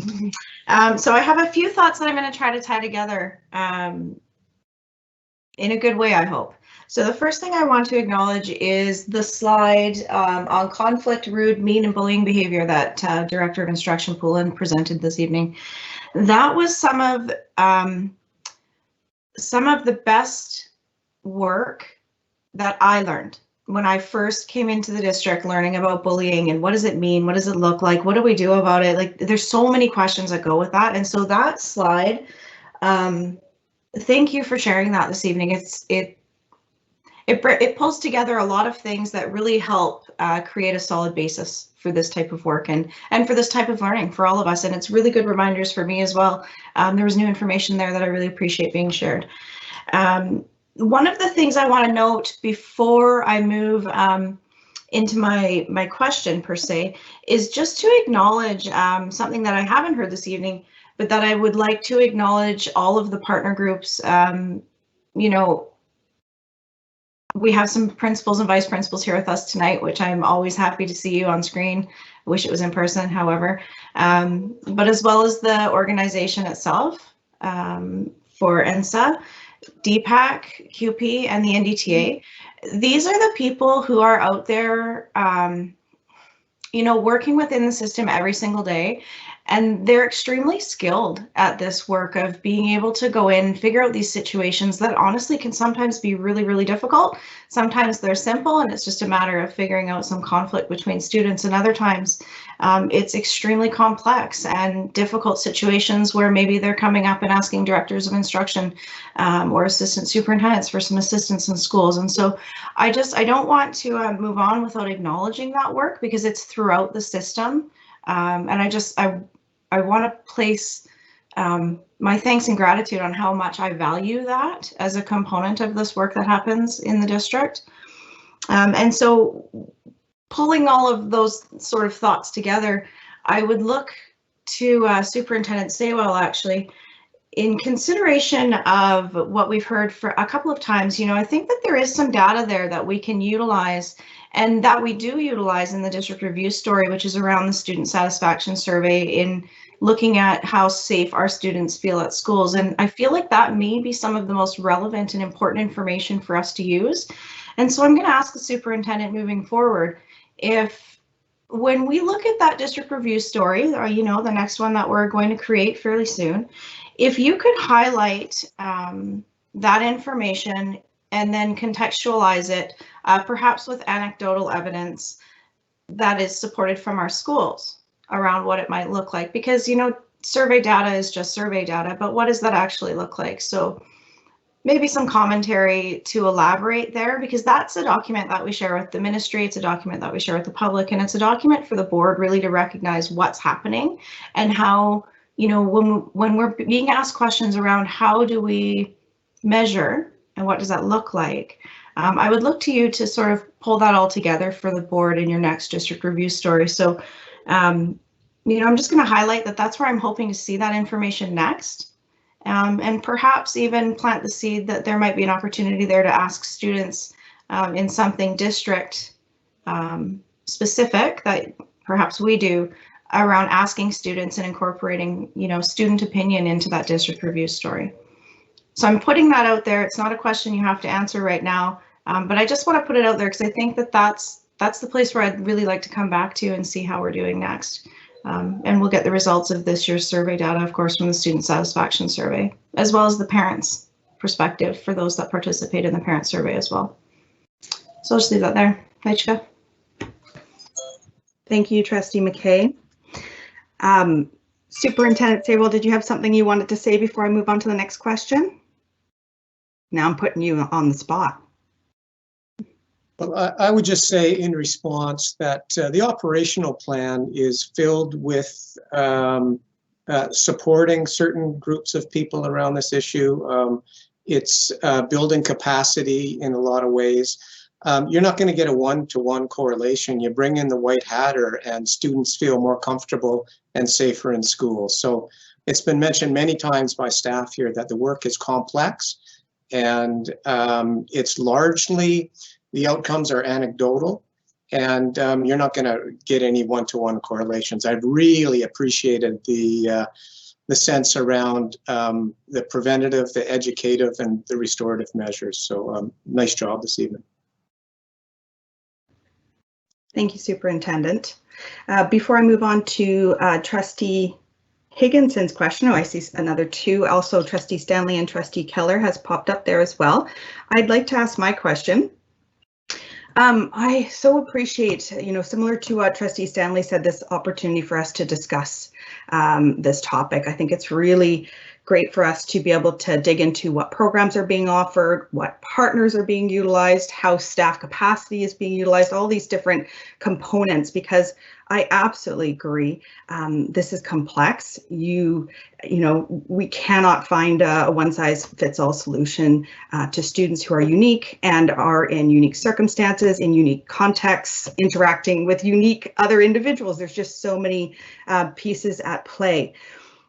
So I do appreciate that, and I really, really appreciate when we acknowledge that complexity rather than trying to simplify, because it doesn't help anybody when we try to do that.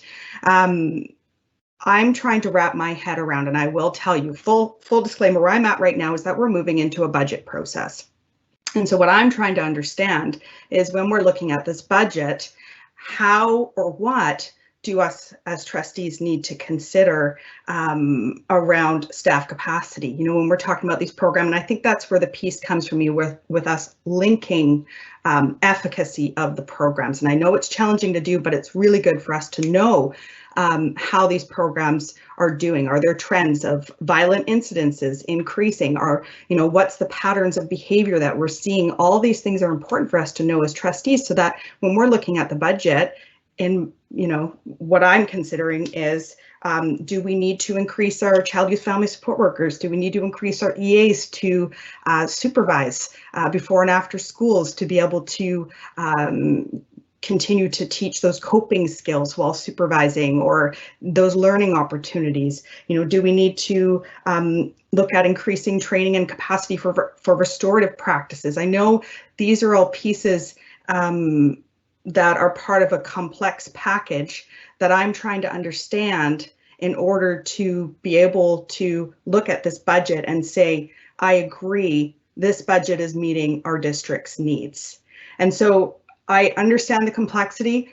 I'm looking forward to the district review story for us to get more information. I do appreciate there's multiple lines of information coming in from multiple sources, but I would really love to see all these pieces coming together for us to be able to understand, for example, our incorporation of restorative practices. Since we've started shifting our approach of more restorative practices, have we seen a decrease in, I'm going to be very specific, to violent incidences, for example? It would be interesting for me to know as an individual trustee. I know we can't say cause and effect, but are we seeing any shifts in trends that coincide with specific things being offered or being developed within our schools? And so I'm not looking for a clear answer, because I know that there isn't one, especially based on all the presentations that have been provided this evening. But I think it would be great for us as trustees to have a little bit more information around how these pieces connect together, because I 100% commend the amazing work that all of the staff are doing. I think for me, I just want to look bigger picture and how they connect, and how these, possible correlations, or how can we consider any budgetary impacts that may result. So that's a long-winded thought around where my brain is at around all these pieces that I really wanted to share. And I'm not going to ask you to respond, because I feel like you've already responded to the questions that have come out through other trustees, and I don't want to put you in a position where you're having to repeat yourself. If there's anything you'd like to add, I'm of course welcome, but if you have already answered those questions, then please feel free to just let me know. Is there anything additional? No. Okay, good. Thank you. And I will have some comments at the end, but I'm going to move on to the next question, which is Trustee Higginson. Go ahead. Thank you. I do want to start out by recognizing all the incredible work that I heard about tonight. It is really reassuring to be able to have this information. So when we have those conversations that Trustee Stanley is talking about, we do have the ability to provide that information to families, because I think that's the specific methods and interventions that you all talked about are the stories that families want to hear. And I apologize for the background noise. My husband has started the planer downstairs, so it's very loud suddenly. But I think there's also in our role, and I think this is what people are trying to get at as well, in this district level oversight role, trying to, I heard about all these individual actions, and I think that what we're doing at the school, it was so incredible to hear, Marisol and Scott and Jeff, all the things that you do to focus on the little human beings and the big human beings to make the school safe and welcoming for them. But I think maybe the disconnect is that instead of looking at what is happening at the school level, what I would like to see is trying to understand, Carrie, I really appreciated you talking about the complexity of all the resources that are available. But what I would like to try to understand from my district oversight perspective is how are we sure that we are building capacity across the system? And I think this might be a question for our superintendent, because I'm sure he works with this information sort of at that more macro level, as opposed to asking our school-based staff the question. I think it's like, how do we know at a district level that all the things we're doing, we're continuing to move forward in the right direction? How do we know that all those resources that we're making available to people are building that capacity across the system in a way that moves us forward? And that might be information that is coming in the district review story, and I welcome that. But I think that there is sort of different levels of what we need to hear about, and that this was so great because now I have that information. But the next thing that I want to hear about is how we take all of these resources and these programs and know that we're building capacity across the system in a way that is moving the dial on these incidents. Thanks. Thank you, Trustee Higginson. I'm just going to say ditto. Very well said. Thank you. Okay, and does the superintendent table have a response to Trustee Higginson's question or statement? No? Okay, thank you. I see the next question on the list here is Trustee Stanley. Go ahead, Trustee Stanley. So thank you. I actually thought that I was not next.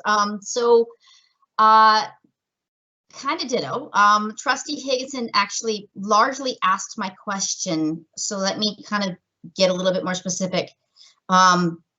Just because having done research in schools and having done program evaluations, I know that research is complicated, and I know understanding efficacy of like treatment is a challenge, but it can also be met with, well, extra researchers to do the work, which I'm sure that people are overloaded and don't have the time for that, but as well, creativity in operationalization of definitions.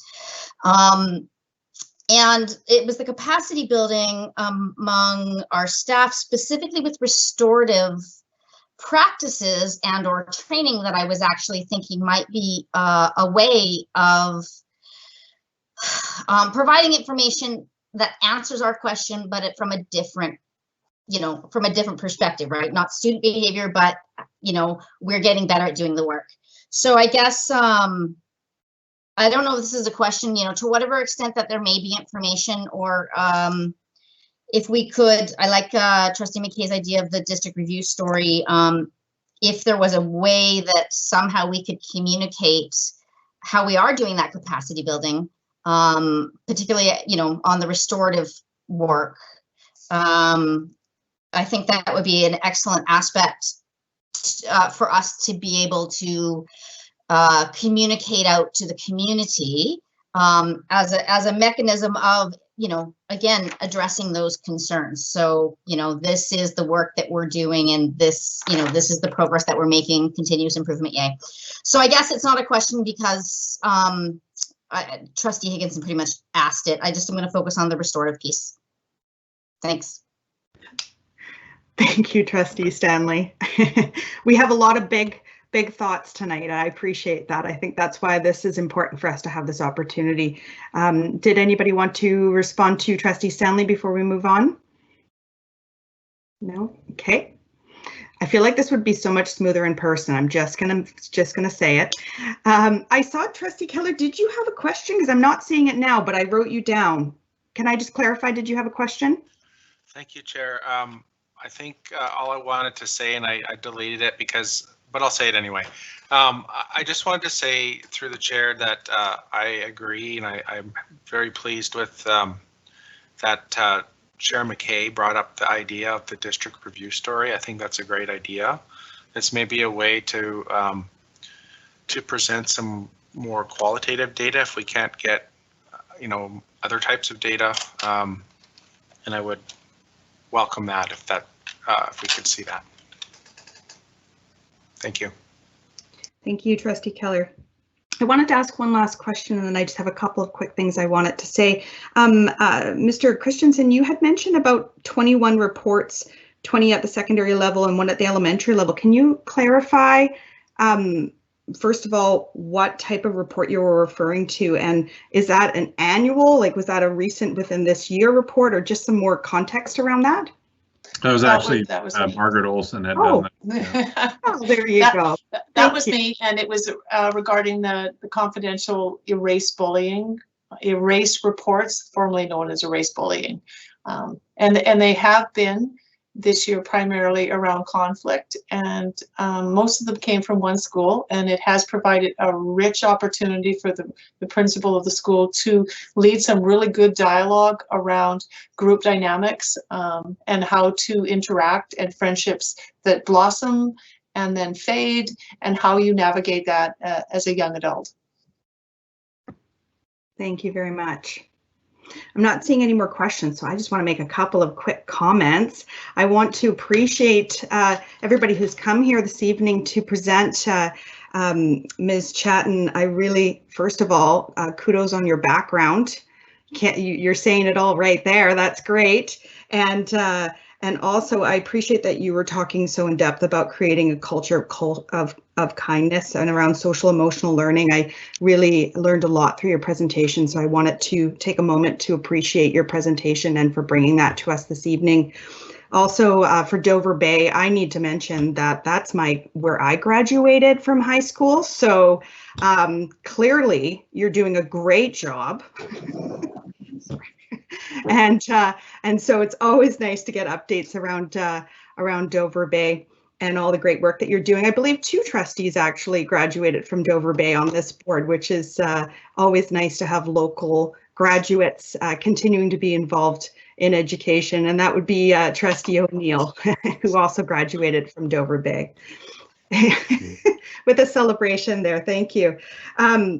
I was really happy to hear Mr. Christensen around the student survey. I think I'm missing a word in there, but the response coming back with 80% feeling like they were safe within Dover. And I appreciate that acknowledgement that that's a great number. There's still work to be done, but that's a good place and a good foundation to work from. So I appreciate that information. I think that's an example of a piece of data that's really helpful for us as trustees to understand what's happening within schools.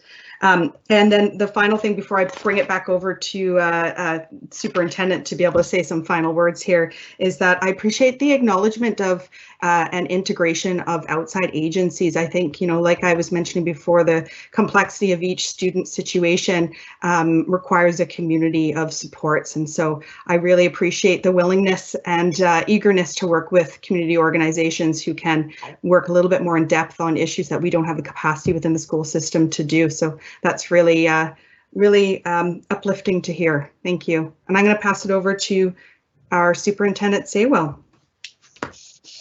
Thank you, through you, Madam Chair.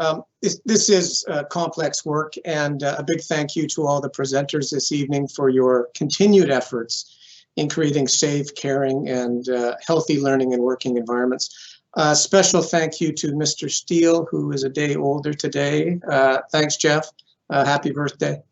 And also, this is Margaret Olson's, well, not her last day. Friday is her last day as an employee of Nanaimo Ladysmith Public School. So I wanted to take a couple minutes to say thank you, congratulations, and goodbye.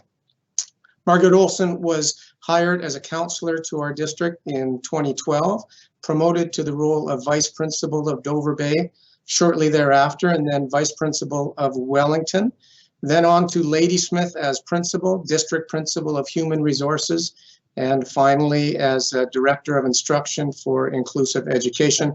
Of course, Margaret is starting next Monday. She will assume the role of district principal of human resources with the Cowichan Valley School District. If you were counting, that was 8 jobs in 9 years. She clearly can't keep a job. It has been an absolute pleasure, Margaret, working and learning with you. It has been an absolute joy. You've been an incredible and valued member of the NLPS learning community, and you will certainly be missed. Our district is better with you in it. I know I speak for the entire NLPS community, wishing you all the best as you embark on the next chapter in your career with the Cowichan Valley District. They are lucky to have you. I don't know why you're leaving the best school district, and you won't find better workmates. But congratulations, thank you, and goodbye.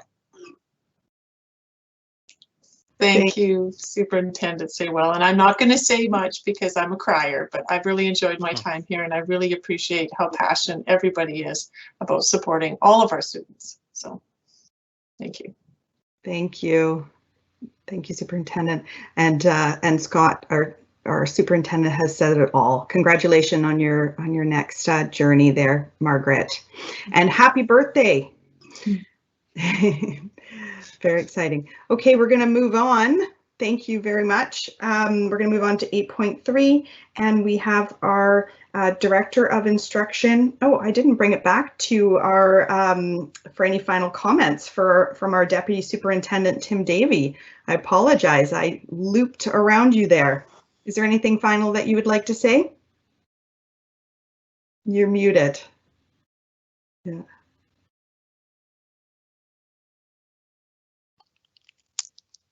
Push the button and see what happens there. Thank you.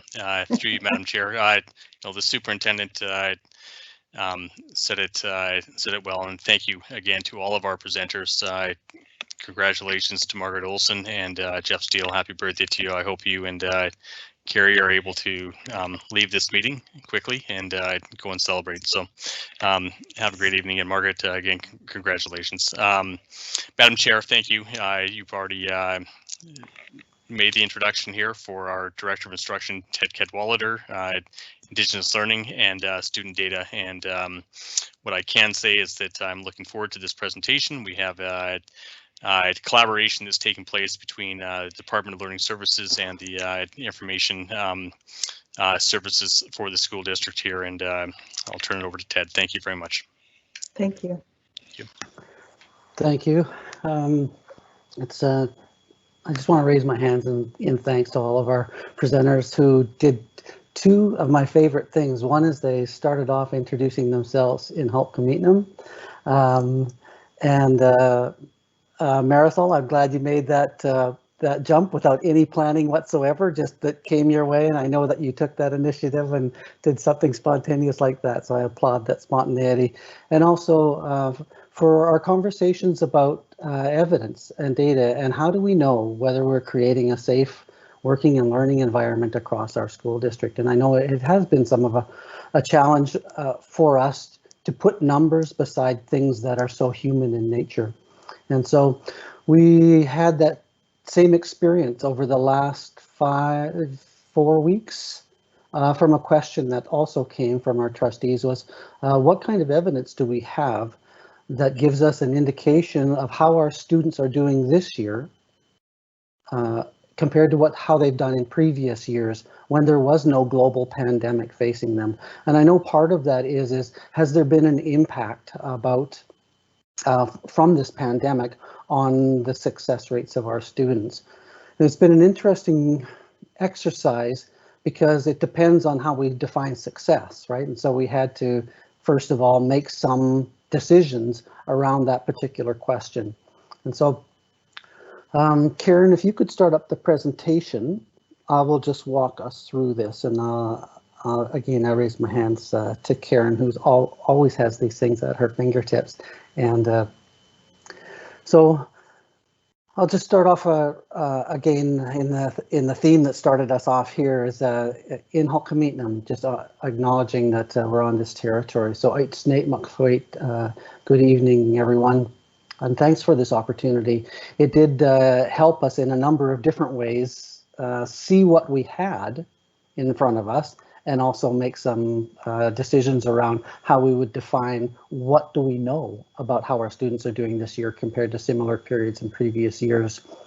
Want to raise my hands in gratitude to the IT department. The director, Zayad Merchant, is with us tonight, so I'll raise my hands to him, and also to our new data and business analyst, Prabal Nayak, for taking on this task of gathering and preparing the data for this presentation. It was incredible to watch this unfold because Prabal has joined us from outside of education, and then to look at education data where we are rife with acronyms and different ways of labeling things and different ways of trying to understand how our students are doing. And she pulled this together for us over quite a number of weeks over spring break. For the source data, we looked at two different places where we compile our data. One is our electronic report card data for our elementary classes, and one is in the MyEdBC database for grades 8 through 12. And I want to emphasize at this time that we're in the initial stages of being able to gather this data, this district generated data, and compile it in this way. We haven't been asked in the middle of a year to look at data so close in time and space to how students are doing, and then try to take a snapshot of that in a moment and then compare it to previous years where we hadn't been asked that question. So you'll see some places where I'm pretty precise with the wording that I use. And part of that makes me feel like Dr. Henry and Adrian Dix on a 3 o'clock afternoon, trying to articulate what the data looks like at this moment, at this time. And so if there are any questions about why I use specific terms, please feel free to jump in and ask. I also want to emphasize that the data was gathered for this specific question, and it may look different if we'd asked it in a different way. So for example, we could ask, how are our students doing compared to similar periods in previous years? Well, we could have looked at the student learning survey data, right? But we chose to look at it through an academic lens. I also want to let you know that there's more consistency in how student performance is represented in kindergarten to grade 7, so that we can look back in time and we can make more firm assumptions about how students are doing because that data was gathered consistently over that period of time. That's not the case in grades 8 through 12, so tracking those cohorts over time is a bit more challenging, and you'll see that as we move into the presentation. I've chunked the presentation into 3 separate parts because of that consistency. So we'll look at kindergarten to grade 7, then we'll look at grade 8 and 9, and then we'll look at grades 10 through 12. Next slide, please, Karen.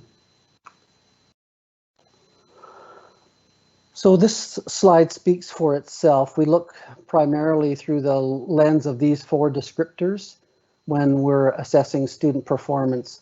So I've used those for consistency for most of the assessment data we reviewed for this presentation. There are spectrums between each of those, so you can be leaning more into developing than emerging, or you can be leading more between proficient and extending. You can be pushing more towards extending in some subject areas because teachers have to make assessments about where students are at along a spectrum of general expectations of achieving at a class level. And so for the purposes of this presentation, we are just going to keep it at these 4 for kindergarten to grade 7. I'll also lean a bit into that for grades 8 and 9, and then we'll switch over to grades for grades 10 through 12, because that's what we use at that level. Next slide, please, Karen. So we're not looking at students when we collect this data. right? We didn't look at individual students. What we looked at was marks. So we selected literacy and numeracy as our prime indicators of how students are doing for the purposes of this question. And so this graph looks to provide a way to look at the question. So it also allows us to compare year over year. So you can see across the bottom it says 2017, 18, 18, 19, 19, 20, 20, 21. So that last line looks at marks for what students have received in the current year, as close as we can get to the last quarter. The previous years look at cumulative marks, so they don't look at that similar quarter. So there's going to be some gray areas, but because we can collect it over time for such a long period of time, and we have such a broad number of students included in those cohorts, we can make some assumptions that are pretty accurate. For example, we can see the cohort of students in kindergarten, so that far left column in 2017. About 60% of those students are proficient, which means they're working at grade level combined for literacy and math. And then when we go to the next column, we can look at them when they're in grade 1 in 2018-19. And that rate declines to 46%. So that's for the most part, the same group of students. So again, 2017-18, they've come into kindergarten. About 60% of those students are receiving proficient, they're at grade level.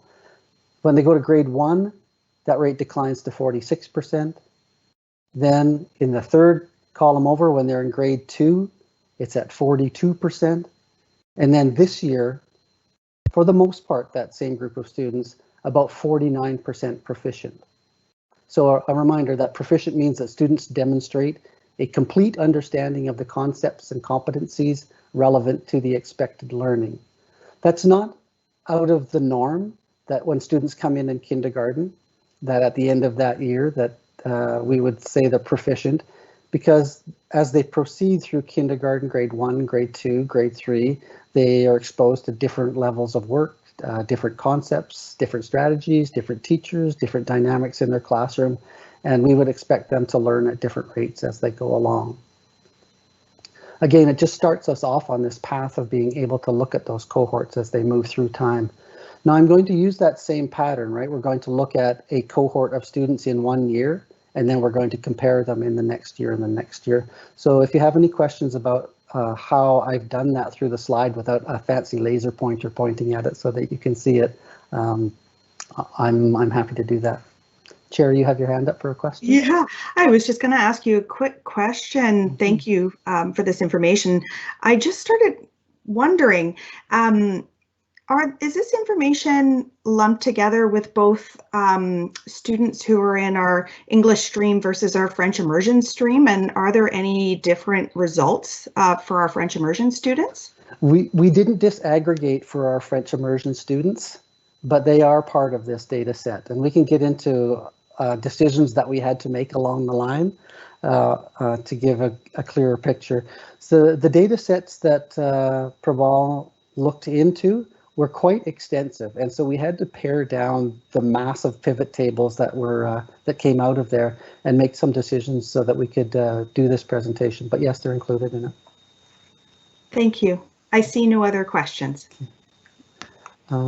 Next slide, please, Karen. So this slide, the last slide had literacy and numeracy results clumped together, and so as a demonstration, we disaggregated those results, and so if we want to look at strictly literacy assessment results, we can track cohorts in that same way. So for this example, I'd like you to look at that cohort of grade 4. So 1, 2, 3, 4, about halfway across the screen. And in grade 4 in 2017, we see that about 53% of the students are receiving that proficient level. And for those looking at the screen, I've got it, I think that's the second line down, this different shade of green. And then the following year, when they move into grade 5, so it went 53% in grade 4, it goes to 48% of proficiency in grade 5, 48 proficiency when they're in grade 6, and in grade 7 this year, just over 54% are what we would assess as receiving proficient in literacy results. And so you see that that line, if we go 53, 48, 48, 54, stays fairly stable as we move across those 4 years. And the next slide, please, Karen, looks at those same numeracy rates. And I'll choose a different grade level of students this time. So there's a grade 2 cohort. So if we look at their numeracy results, there's grade 2, the third box along the bottom. And we look at their 4 years starting in 2017, we can see 58% receiving proficiency. And then when they move into grade 3 in 2018, we can see that that declines slightly to 57. And then in grade 4, it stays at 57%. And then this year in grade 5, it's at 50%. Okay, so again, fairly stable for that cohort, 58, 57, 57, a little dip this year at 50%. Okay, so that's looking at our K to 7s. When we went to look at our grade 8 and 9s, there were some qualifiers in there when we looked at that data set. So historic analysis was only possible for 2 years, 2019-20, 2020 and 21, so last year and this year, because grade 8 and 9s, there wasn't that consistency of using the same way of grading student performance.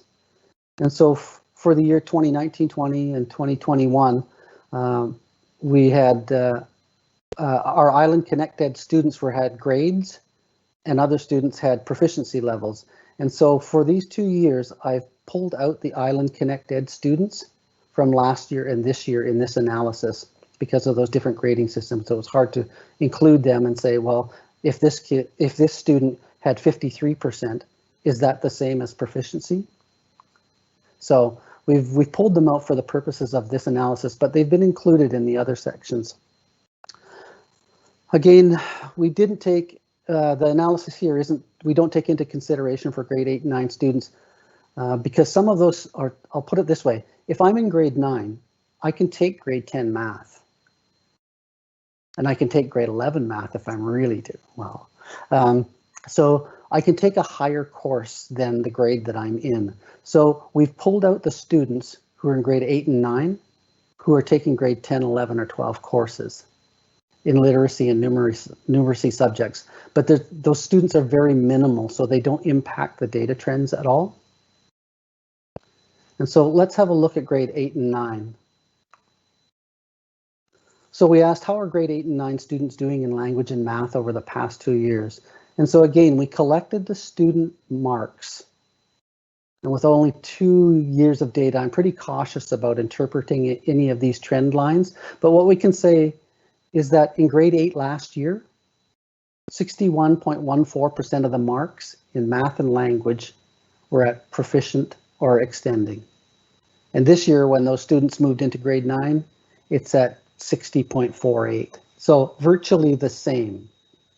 So again, we're pulling marks, and I'll give one qualifier at the end too about when we're looking at this question, there's a difference between marks and students. Okay. When we break out the literacy results for those same years, they look very stable over those 2 years. But again, I'm hesitant to make any assumptions until we have 3 years into a trend line. But you can see how flat those lines are. And again, we can track that cohort. We can look at grade 8 last year, and we can look at those students in those marks again in grade 9 for this year, and fairly stable. Next one for numeracy results, Karen. It's a similar too. So marks for students in grade 8 last year at proficient or extending are at 59.74, and for those students in that cohort again in grade 9 this year, it's at 58.25. So percentage and a half difference for proficient and extending. Again, the question helps us because now we can look at our grade 8 and 9 data and understand it a little bit more, that there's going to be some inconsistencies, and we can look for ways to make that more robust moving forward. When we look at grades 10 through 12, again, we made some decisions about what to include to best show student progress over those years. We've not included marks for grade 10 to 12 students who've taken a lower grade. So I can be in grade 10 and taking grade 9. So we didn't include those students in this particular data set. Again, those numbers are very small. We have included marks for students in grades 10 and 11 who've taken,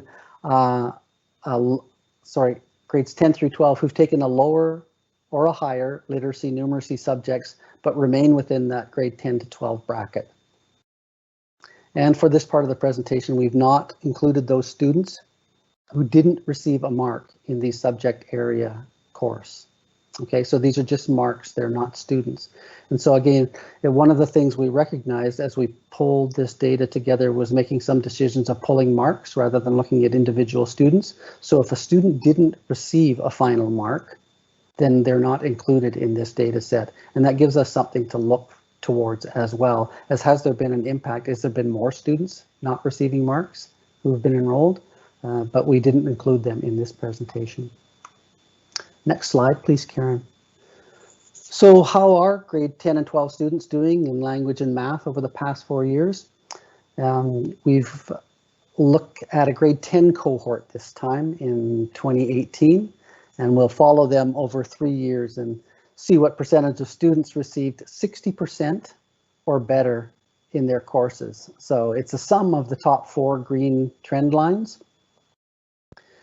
So for grade 10, a student or a cohort in 2018-19, we can see that 83.79% of the marks received by grade 10 students were proficient or receiving 60% or better. And then when they move 2019, when they're in grade 11, 2019-2020, and remember that's the year that was interrupted by our pandemic, 87.19%. So we go from 83.79 receiving at 60% or better, increased by 4%, or just about 4%, so 87.19. And so far in this year, in that cohort of students, they're in grade 12, it's 91.9% at 60% or better. So we go from 83.7 to 87.2 to 91.9. As we break out those literacy results, we see similar trend lines for cohorts.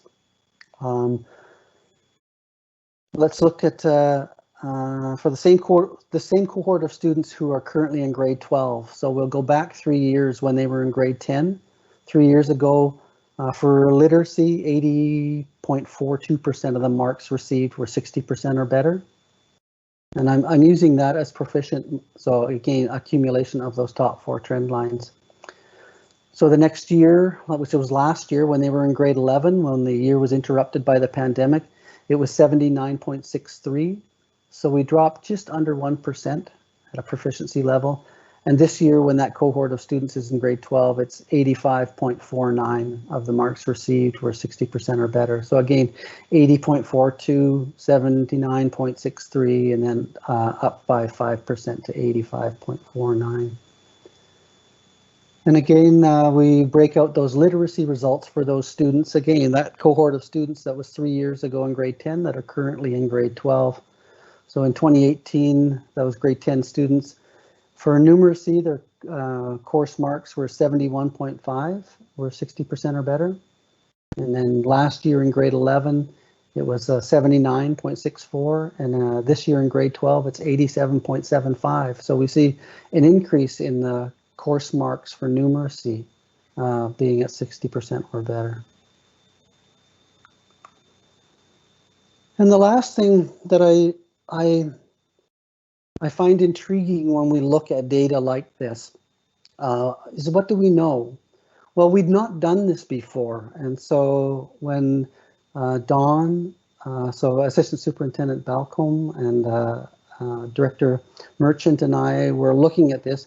We made some decisions along the way because we've not had the opportunity together as a team to delve into this large data set that's within MyEdBC and start to make decisions about some of the data that we pull out. And so in doing this, one of the things that we saw is we have confidence in our data. And where we saw gaps within that data, we knew why we were seeing them. We knew areas that we had to grow. And part of that is being able to pull data efficiently. And this was not one of those exercises of efficiency because it was us doing it the first time, and mostly Prabal doing it the first time. And so it wasn't efficient at all. It took a lot of time, took a lot of decisions, and we were making decisions on the data up until late last week on how it was going to be presented. But we now have this opportunity to build some business processes that lead to better analysis. So it won't be just one person doing the analysis, right? We'll be able to build these business processes where we can go into the data when we're asked a question, and it could be around how are our students doing through another lens around school safety too.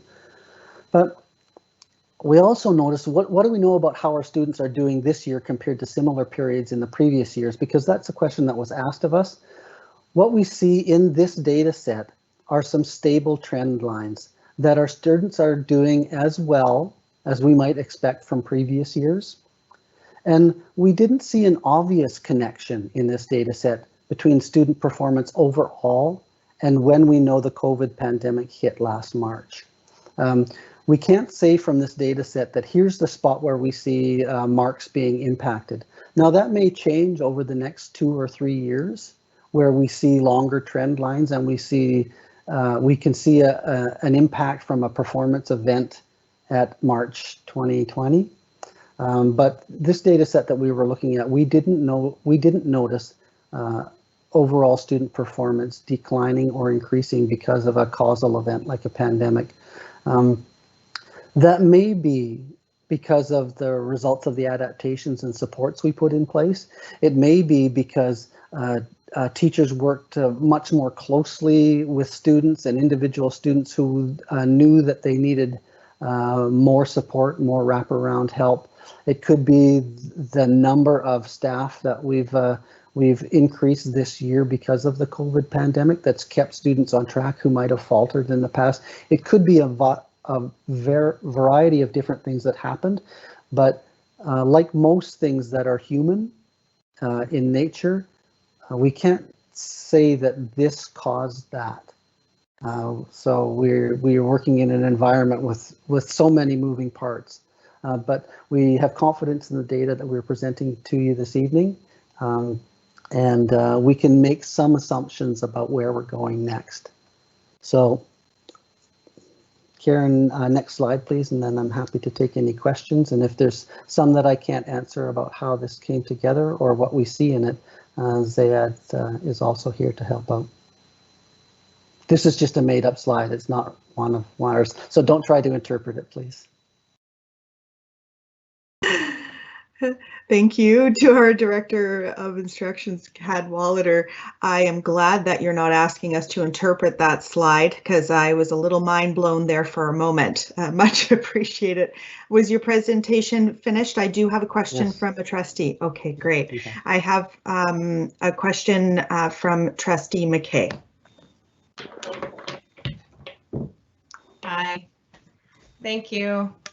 Hi, Chika, for the presentation. I'm really glad that you talked about the stable trend lines because I think that was what I found most interesting when I was looking at page 29 of 36, looking at grade 8 and 9 literacy rates.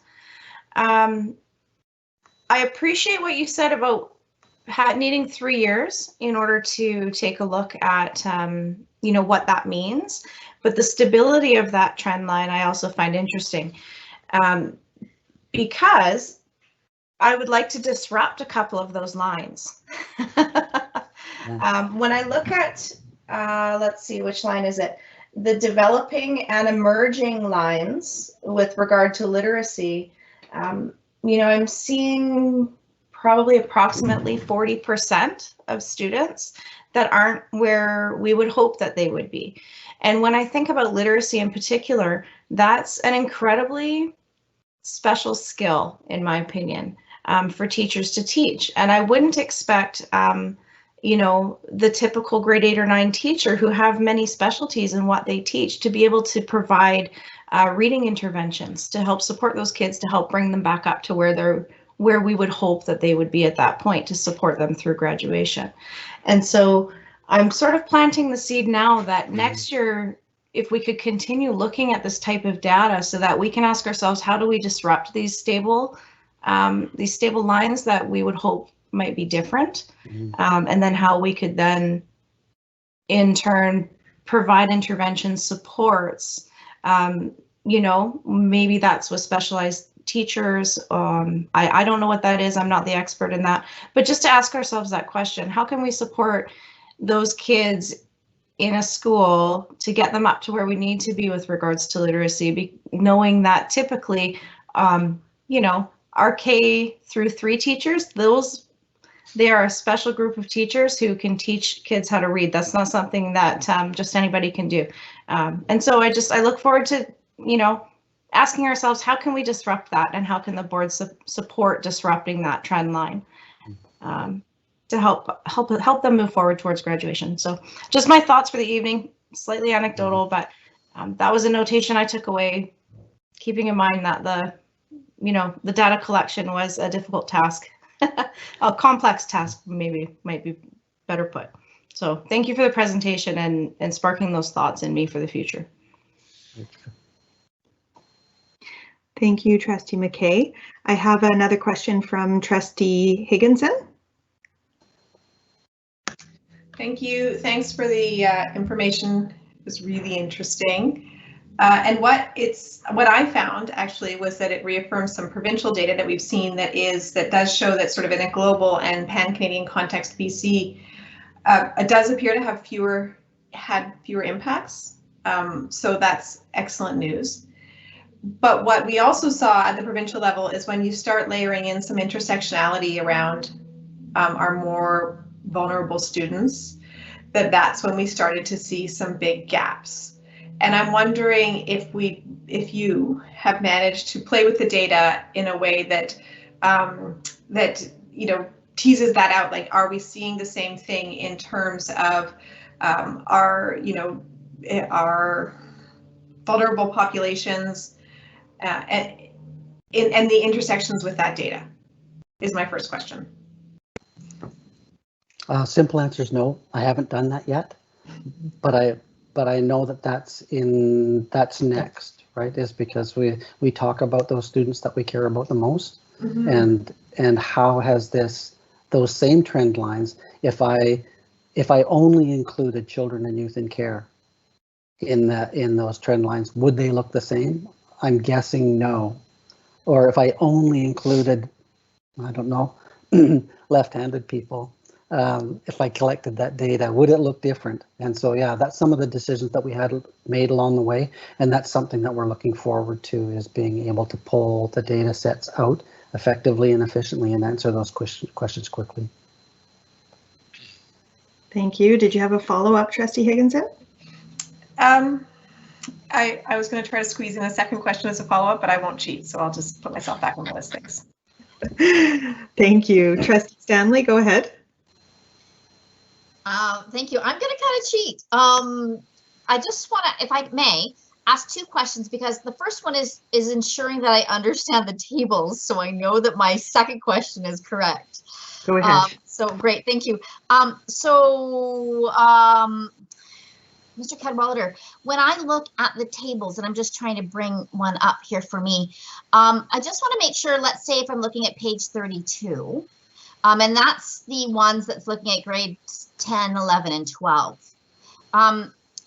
Is it the way that I read this that, for example, in grade 10, I would look at 2017, and then grade 11, I would look at 2018, and then grade 12, I would look at 2019 to 20 to understand the pattern of that grade. Is that right?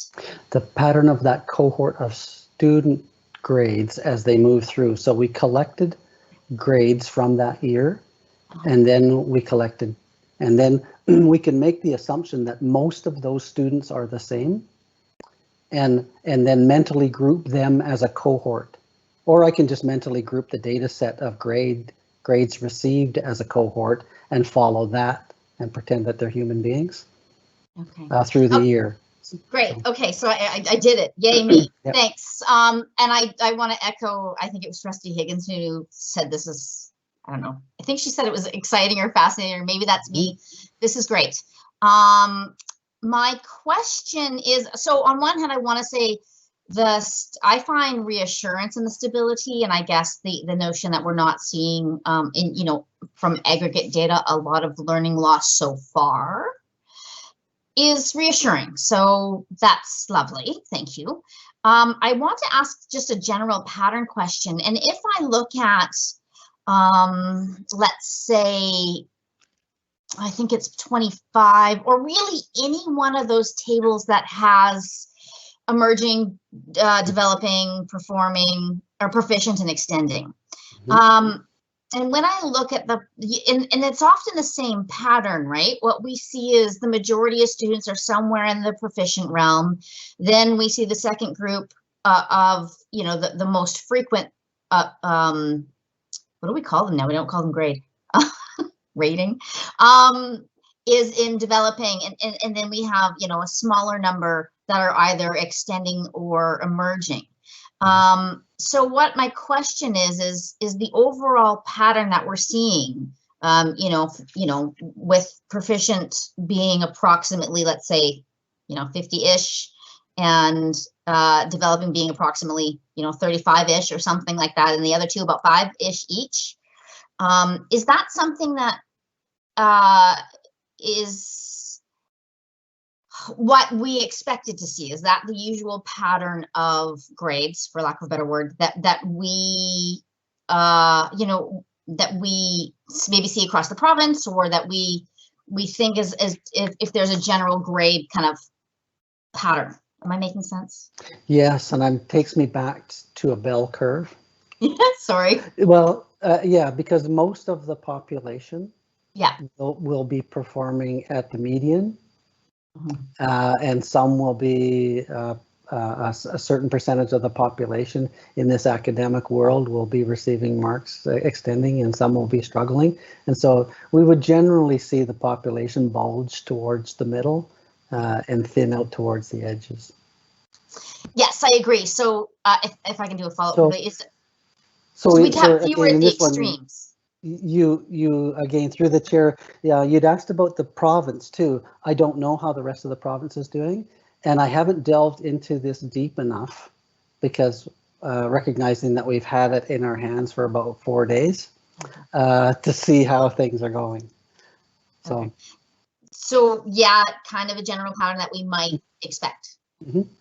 Yeah, you'll see some anomalies in there. Like I'm looking at the K-7 literacy results right now, and there was a group in grade 1 in this year that there's a jump there on one of their charts, right? And so I haven't looked at those anomalies yet to make some assumptions about what might be occurring there.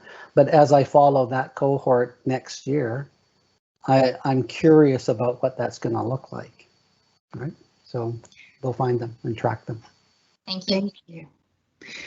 I'm just noticing the time, and we still have a couple of questions on this presentation, and also another presentation from Assistant Superintendent Laura Tate and Assistant Superintendent Don Balcom, which I'm told is going to be very short. I'm wondering if we have anybody who would like to move a motion for us to extend to 9:15 to finish this meeting.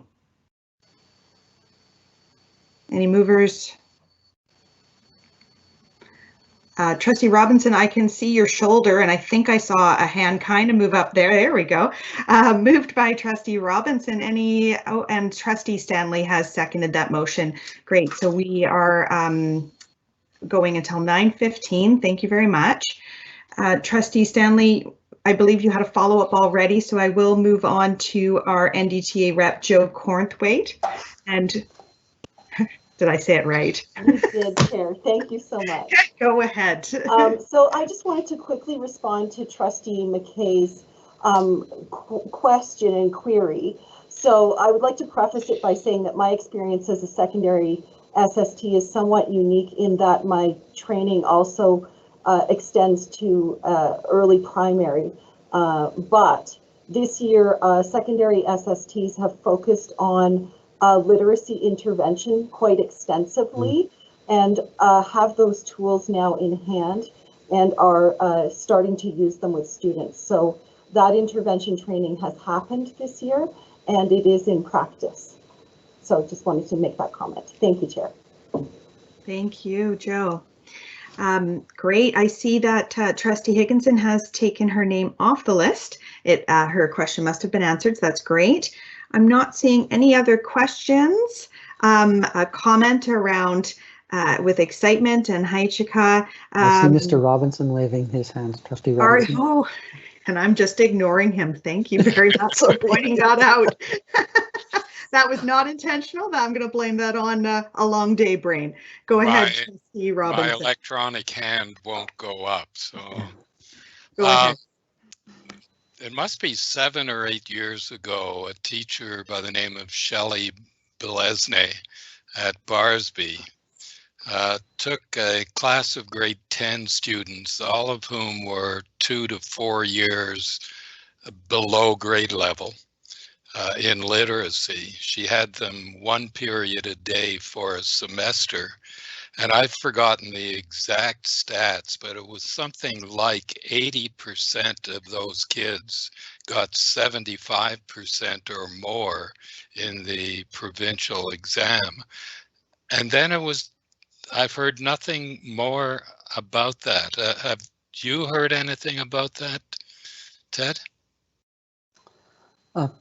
Thanks for that question. Through the chair, I hadn't heard anything specific about that, but I know for sure that the right person with the right skills and the right heart can make kids, can help kids do incredible things. And I see it all the time. I see it happen in a variety of our schools. Most times I get to see it happen in our learning alternatives programs because many of those teachers have the flexibility to operate differently than they might within the structures of our secondary schools so far. But there are, I would say, enclaves of great practice and amazing things happening for kids in all sorts of places. You said something about next year. Did I get that you're not going to retire at the end of this year? No. No. That was just some let wishful the thinking. minutes reflect that that's not on. Just a little wishful thinking here. Would you consider connecting? I believe Shelley Belesne is now working at VIU. Would you consider following up on that? I mean, I worked a lot with that class with Shelley and connected them with some kids in Zimbabwe, and it was phenomenal what happened with those kids, and I'd love to see it followed up on, and it surely it can be repeated. We've got so many great teachers. Somebody could pick up what she was doing and run with it. Thank you. Thank you, Trustee Robinson. This has been so valuable. I was just reflecting on to our Director of Instruction, Cadwallader, that you're leaving behind when you do retire. You're not retired yet, but when you do retire, you're going to be leaving behind an amazing foundation of information for us to build off of and to continue learning from. So I really appreciate that. I think that, as you say, this is a great starting point and building block for us to continue understanding these trends and the movements of how our students are learning and understanding those outliers. I'm just excited for us to continue to build on this information. I'm seeing some comments happening in the corner, so I just want to make sure I'm not ignoring them. Okay, so great, lots of celebration of your great work, but I don't see any other questions. And so I will say a big Heichka and thank you, and I will move on to the next section unless you had any final comments to make. Thank you, Chair. I know that we're just on the beginning stages of being able to do this, and I again raise my hands to our IT department, Praval, Nayak, and Zayad Merchant for all of the work that they did to pull this together. And I also invite you to join me and Stephanie and Lawrence on Wednesday when we talk with Paul at Reagan about her book, Unsettling the Settler Within, as part of our TRC 57 speaker series. Thanks, everybody. Very, very exciting. Thank you for that reminder. Great. We're moving on to our last presentation is 8.4, Assistant Superintendent Laura Tate and Assistant Superintendent Don Balcom regarding our district outreach teams. And there you are. Thank you. Good evening. Go right ahead. Thank you very much through the chair. I will begin, and I appreciate extending the meeting. We'll be very brief and just give you a bit of a teaser about the outreach program. So I know we've talked throughout the year about the challenges that the pandemic has put on our students, and for some students the changes to their schooling have been quite minimal, but for many of our students the disruption has been significant, and to the point where some students have not engaged in their learning at all this year. So at the secondary level, as the years worn on, we've kind of identified 3 different groups of students who we're most concerned about. The first group were students who were not engaged in schooling at all, so maybe they didn't return after March, or they said they were going to do homeschooling or a distributive learning, whether through Island Connect Ed or through a different DL provider, and simply did not do that. So that was one group. The second group that we were concerned about were students who were attending, maybe not full-time, but attending enough to stay connected with their school, but were not successful in their courses or some of their courses in Q1 and Q2. And then the third group were students who registered through Island Connect Ed to do a distributive learning course, but are not making much progress with it despite the efforts of the staff at Island Connect Ed. So those are the 3 groups of students. And we were fortunate enough to add some staffing in our K-12 schools to do this outreach work. And at the secondary level, teams have come together. If I froze, I'm going to pop back on here. I'll be right back. Apologies for the little blip there. I've had connectivity problems all evening, and I was hoping I could get through 5 minutes here. So at secondary, we had the good fortune of adding some staffing, and in a future month, I'll talk about how those teams have been put together. But with a little bit of staffing, schools have refocused some of their existing resources, and across the district, we have approximately 75 of our staff, teachers, CYFSWs, you name it, administrators, SSTs, who are working to connect with those students, and they're focusing on those 3 areas where students have not had the support, and we're tracking it as a district. So when we get a chance to elaborate more in May or June, or even in September for going forward, we'll talk about the attendance patterns. Were these students able to reconnect part-time, half days? Are they working remotely, and how are they engaging in their work? Some of the students are choosing to come back for Q4, which is very exciting. Some of the students are getting through those Island Connected courses, and some of our school teams are putting together kind of a student-focused, student-designed course recovery program for those students to say, we'll meet you where you're at, what are you interested in, where is your passion, how do we get you some credits to get you back on your path for graduation, and return in September with confidence and be ready to go. So that's kind of a really quick nutshell, and we'll elaborate at length the next opportunity we have. So that's over to you, Assistant Superintendent Tate. Great, thank you so much. Okay, so the elementary outreach program is very new. It's been owned and operated since last Wednesday, so it's been running for about 4 days. And like secondary, went through a very similar prioritization process. So the team supports learners who aren't attending school for a variety of reasons, but most particularly those families that aren't attending due to COVID concerns. The outreach program at the elementary level consists of 3 teachers and 1 child youth family support worker. And it receives leadership primarily from Lynn Brown, who is our manager of mental health and addictions, and Carrie Steele, one of our directors. But of course, receives overarching support from our entire Department of Learning Services. So the service priorities for the elementary outreach program at this stage are number 1, mental health and wellness of students and their families. Number 2, social emotional supports and connections, and those could also be, community connections, depending on whatever it is the family needs at this time. And then 3rd would be academic support. And so essentially, we're not calling up these families or trying to connect with these families and trying to convince them to come back to a bricks and mortar school. That's just not the intention. We are very, very mindful of the context within which this team is operating, these families are existing, and we are really mindful of the work. We're really mindful of the dynamics with the families in that regard. So we're trying to tread carefully and gently. So currently we have roughly 42 students in the elementary outreach program that range from K to 7, grades K to 7. And initially staff orientation has been our priority, as this is really new work for us. In lots of cases, it's certainly new work within a pandemic environment.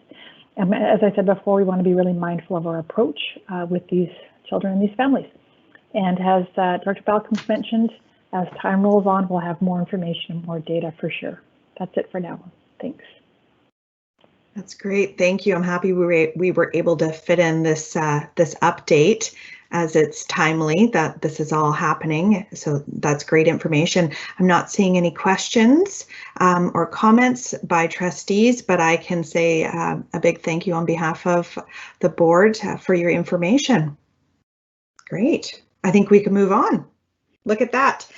We have no correspondence referred from the regular board meeting. We have no unfinished business, no new business. Do we have any questions this evening, Ms. Matthews? Seeing none. Great. We have no questions. And can I please get a motion to adjourn? Moved by Trustee Stanley and seconded by Trustee McKay. We are adjourned. Thank you very much, everyone.